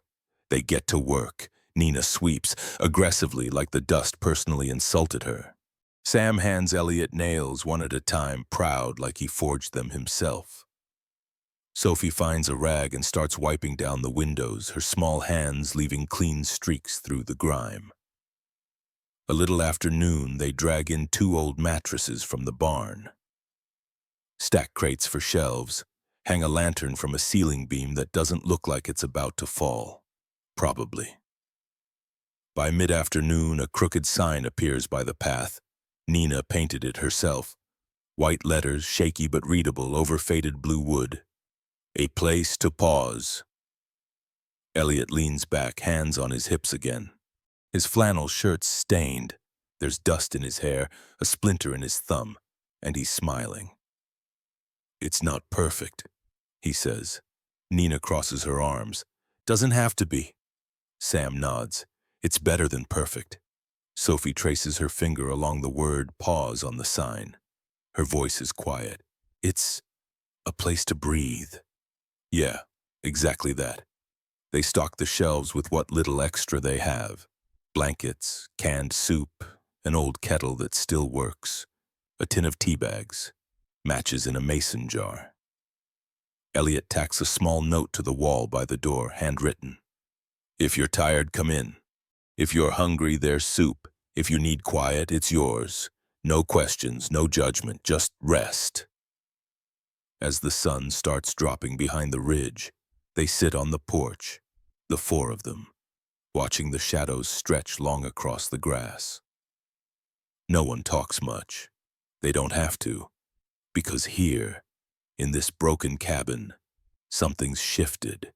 It's not about running anymore, or hiding, or just surviving. It's about offering, a place where anyone could pause, could breathe, could be. The first guest comes sooner than anyone expects. A pickup truck pulls off the gravel road, old, faded green. The woman behind the wheel looks exhausted. Skin drawn, hair tucked under a ball cap. In the passenger seat, a boy, 10 maybe, too thin, too quiet. She rolls down the window halfway, eyes cautious, voice rough from someone who's had to ask too many times and been told no more than she can count. This the place? Elliot steps forward, nods. Yeah, you need a minute or a night. It's yours. She glances at the boy, back at Elliot. Her hands tighten on the steering wheel. Then, finally, she lets out a breath that sounds like she's been holding it for months. Thanks. The truck door creaks open, and just like that, a place to pause is open, for real. It starts small, a loaf of bread, left on the porch, no note, no name, just there, wrapped in an old kitchen towel, still warm. The next day, 2 wool blankets show up, folded, neat. Left on the step beside the crooked sign. By the end of the week, there's a crate of canned soup, a sack of rice, a tin box stuffed with matches and tea bags. Elliot stands on the porch one morning, arms crossed, watching Nina peel the hand-painted sign free of the frost. He glances down at the new additions, 6 used coats, a pair of children's boots, and a thermos. He unscrews the lid, sniffs. Coffee, still hot. A soft chuckle slips out before he can stop it. He passes it to Nina. People are starting to figure it out. Nina sips, grimaces. Too sweet, but she drinks it anyway. By mid-morning, a familiar truck rolls in. Old man Reynolds, the hardware store owner, climbs out.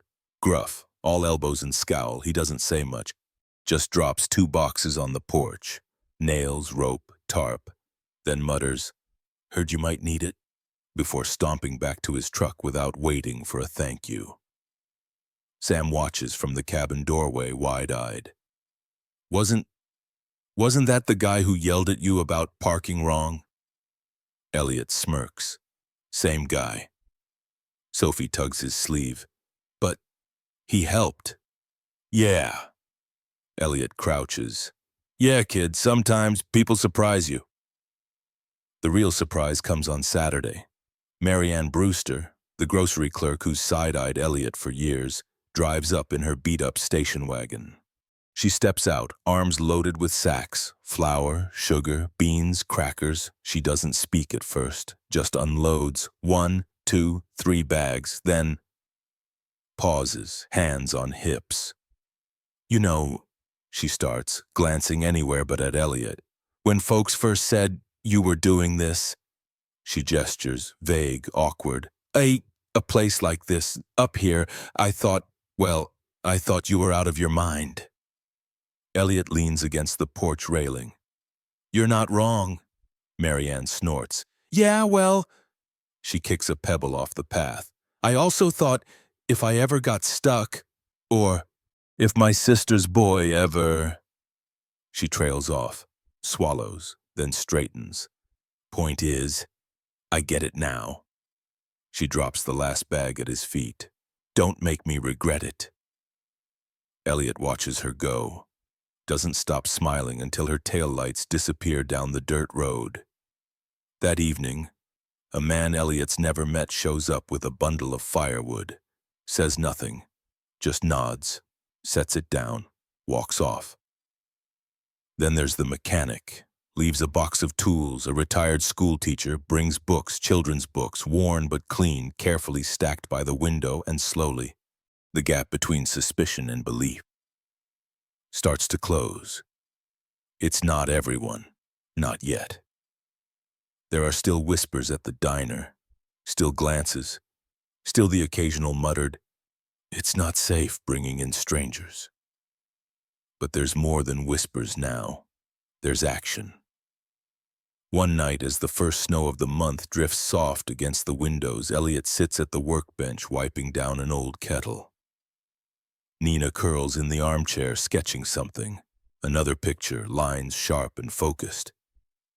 Sam sorts canned food like he's running a store. Sophie, as always, guards the wooden box, her tiny hands running over the edges like tracing the outline of something invisible but real. There's a knock at the door, not desperate, not heavy, just gentle. Elliot opens it to find a young couple, maybe mid-20s. The woman's eyes are hollow, her arms wrapped tight around her belly. The man holds a toddler asleep on his shoulder. He doesn't ask questions, doesn't need to, just pushes the door wider.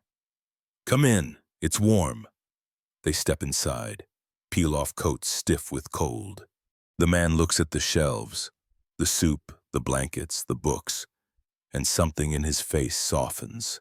His voice cracks. Didn't think places like this existed anymore. Elliot glances at Nina, at Sam, at Sophie, then back to the family. Yeah, neither did we. But now, here it is. A place to pause, a place to breathe, a place that didn't exist until someone decided to open the door. The letter comes on a Wednesday. No return address, no stamp, just folded. Slipped under the shop door sometime before dawn. Elliot finds it when he bends down to sweep the frost-blown leaves that crept in overnight. It's simple, plain white, creased perfectly in half. His name, Elliot, written in small, blocky letters across the front. No last name, no greeting, just that. He turns it over, no seal, no mark, no clue. Nina notices first. What's that? Dunno. He weighs it in his hand like it might give something away. Doesn't feel like a bill. Doesn't feel like trouble. But he knows better. By now he knows not everything heavy weighs the same. He unfolds it. The handwriting is neat, careful. The kind that belongs to someone who doesn't write often, but thinks long before putting pen to paper. Not everyone notices the things you've done. Not everyone will say it out loud. But some of us see it. A clockmaker isn't just someone who fixes broken gears. A clockmaker is someone who holds time, keeps it moving, for those too tired, too scared, too lost to keep it moving themselves. You are that clockmaker. For them, for all of us. Don't let anyone, not anyone, stop the hands from turning. A friend. Elliot stares at the words. His thumb runs across the paper. His heart feels strange. Not heavy, not quite light, something else. Balanced. Nina leans over, reads silently. Her mouth moves with each word. When she finishes, she exhales. Do you know who sent it? Elliot shakes his head. No idea. His voice is quieter than usual, rough around the edges. Doesn't feel like David. Doesn't feel like a threat. Nina studies him. It's not. She taps the edge of the letter. It's the opposite. Sophie toddles over. Her fingers graze the bottom corner. Is it from someone we helped? Elliot folds the letter carefully, sets it on the shelf above the workbench, right between the jar of watch springs and the photo of his wife that he hasn't looked at properly in 3 years. Maybe. His eyes don't leave it. Or maybe someone we haven't yet. Outside, wind pushes against the shop windows, but inside, it's steady, warm. The clocks tick, all of them, even the old grandfather clock in the corner, the one that never used to run. Its pendulum swings left, right, tick-tock, tick-tock. Nina sits cross-legged on the rug, sketchbook open. She starts drawing again. Not a house this time, not people, but a clock. A clock with hands shaped like branches, numbers carved into stones, and beneath it, roots, deep, strong, spreading. Sam stacks books by the window. Sophie sorts spoons and forks into neat rows on the shelf, and Elliot watches them. His hands busy fixing a watch he doesn't care if anyone ever wears again. Not because it's about the watch, but because that's what he does. Keeps time. For them. For anyone who walks through this door and needs just a little longer to figure out how to keep going. By afternoon, another note appears. This one pinned to the crooked sign out front. I don't have much, but here's what I can give. Beneath it, a pile of firewood, a jar of honey, a pair of mittens stitched by hand. Elliot doesn't know who left it. Doesn't need to. The point isn't who brings what. The point is that they come. That evening, as the sun sinks behind the ridge, Elliot stands on the porch. The letter still tucked safe above his workbench. The sky blushes soft gold. The wind smells like snow coming soon.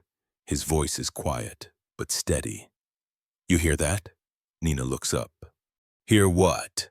He gestures, not to the trees, not to the wind, but to the steady, soft, layered hum all around them now, tick-tock, distant hammering.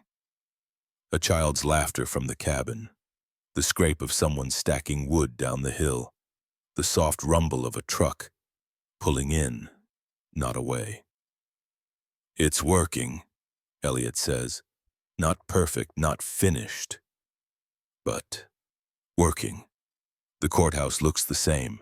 Same cracked sidewalk, same flag snapping against the wind, same beige bricks stubborn against the years, but it feels different now.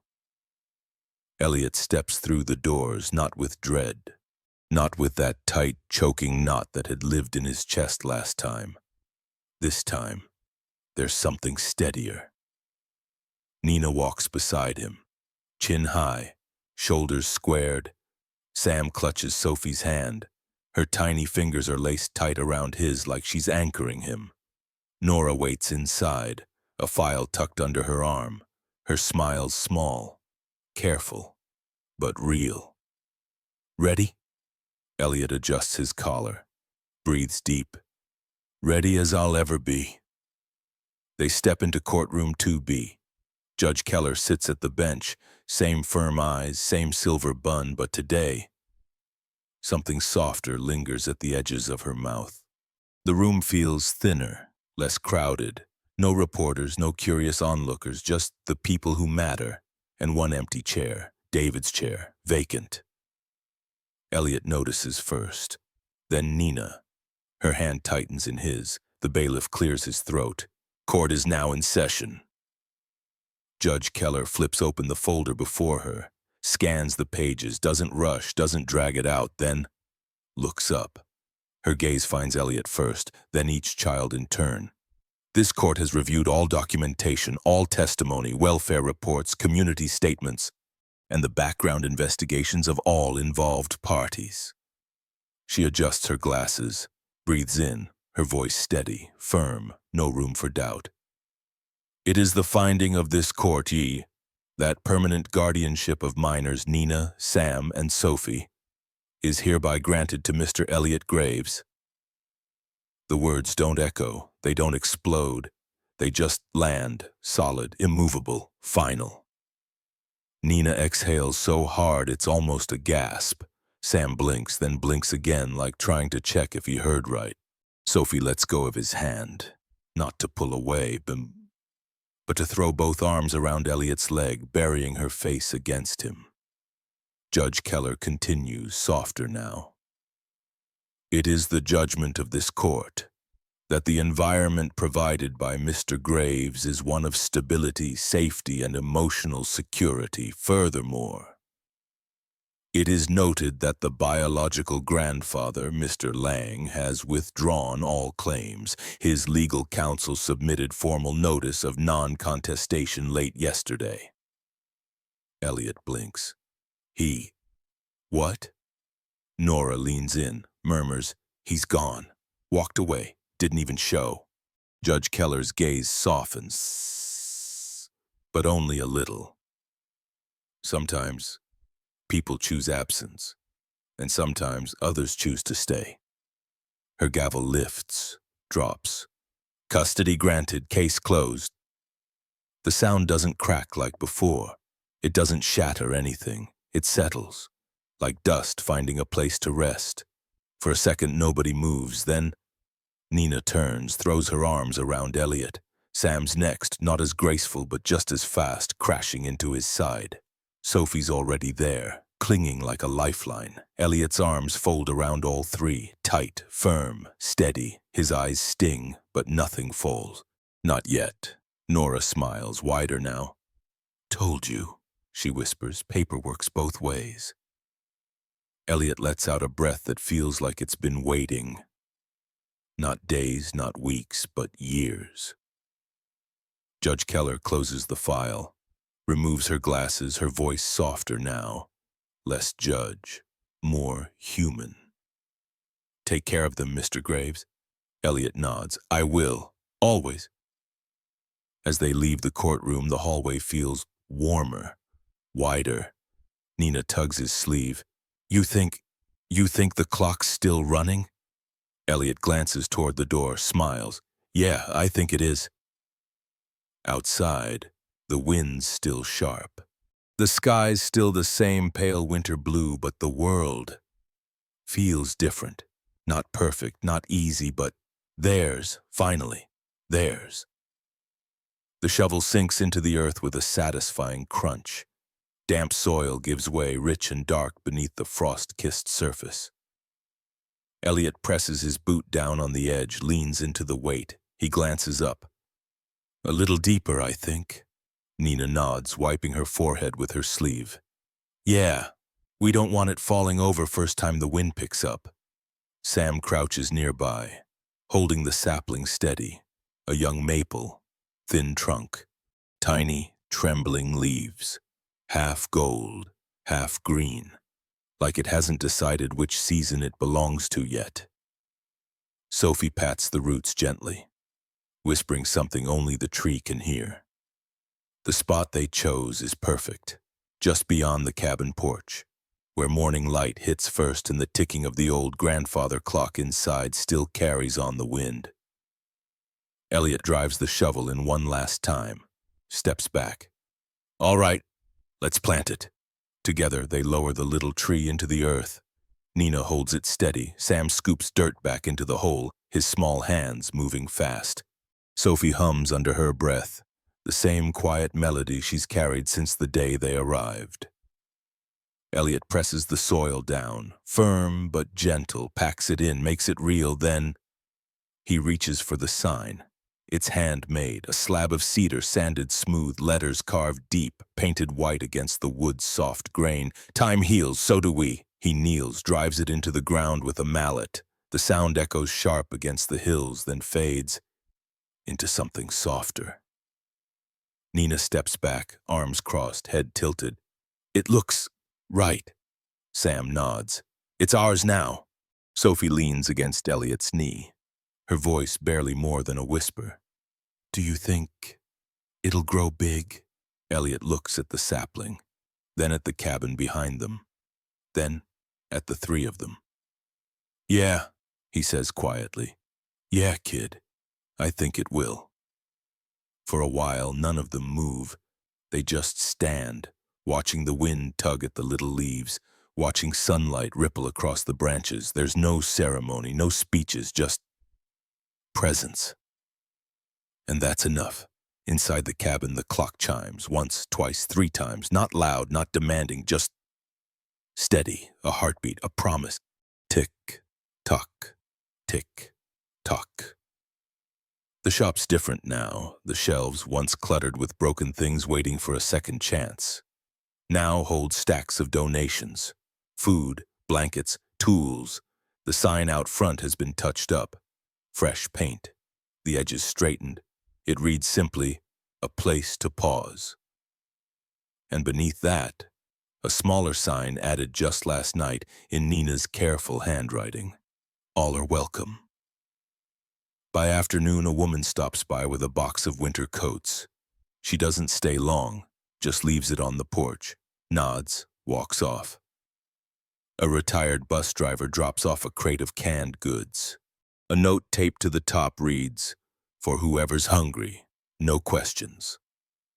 Elliot watches it all from the doorway, arms folded, breath steady. Nina sketches at the kitchen table. Sam and Sophie try and fail to bake cookies. The laughter that bubbles up when the dough sticks to everything but the tray fills every corner of the house.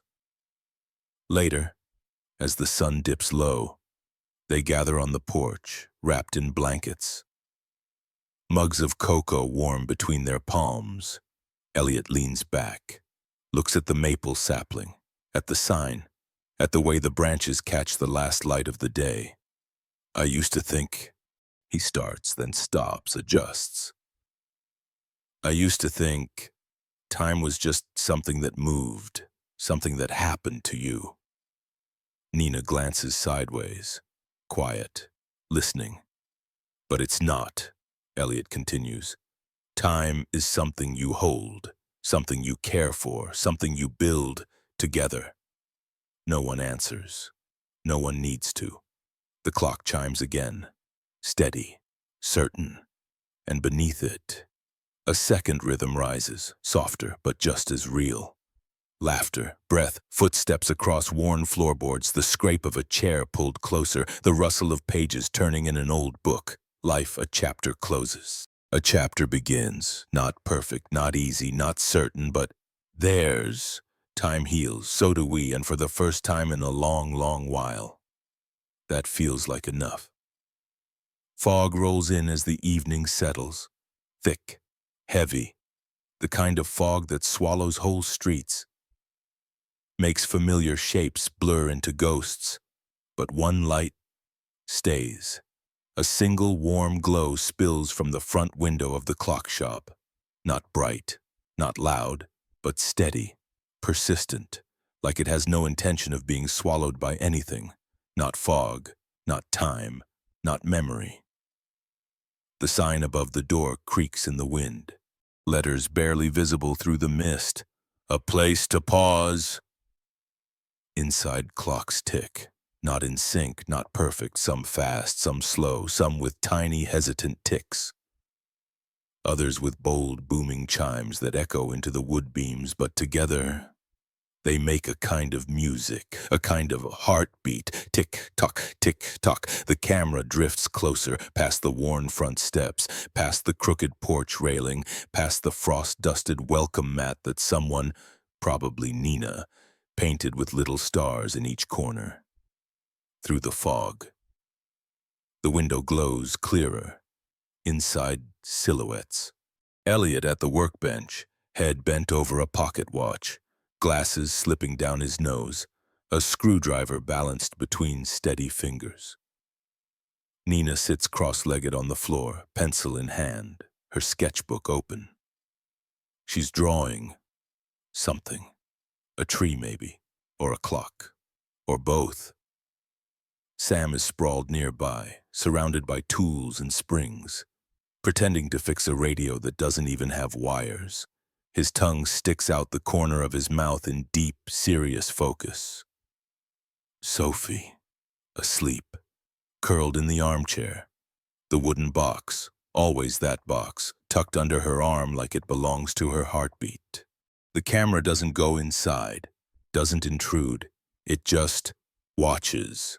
From outside, from the place where strangers pass, where wanderers pause, where someone lost might look up, see that light, and know, I can stop here, just for a little while. Fog curls around the corners of the window, fades into the hills, hugs the treetops, but the light stays, the ticking stays. The camera pulls back slowly, wider, wider still, until the little shop becomes a glow in the middle of nowhere. A lighthouse without a sea, a lantern without a road, but somehow exactly where it needs to be. And as it fades, words begin to rise, soft, white against the gray. In a world where time never stops, some people hold it steady for the ones about to fall. This is their place, and maybe, one day, it'll be yours too. The ticking grows louder now, not frantic, not sharp, just present. Tick, tock, tick, tock. The fog thickens one last time, swallows everything, everything but the light. Fade to black, a single line appears, centered, simple, no music, just silence. And then the sound of one steady tick. Time heals, so do we. Tick, screen fades, video ends. And so, the little maple tree stands, its leaves still small, its roots just starting to reach. But it's there, growing, steady, quiet, like the clocks inside the shop, like the hands that no longer tremble, like the family that chose to stay. And if you ever find yourself walking through the fog, tired, unsure, look for the light. There's always a light somewhere, someone, a place to pause. Maybe this is your reminder that time doesn't just heal, we do. If this story felt like a quiet breath you didn't know you needed, maybe give it a like or subscribe. We share stories like this, small ones, about people who hold the light so when the world feels heavy. Thank you for pausing with us today.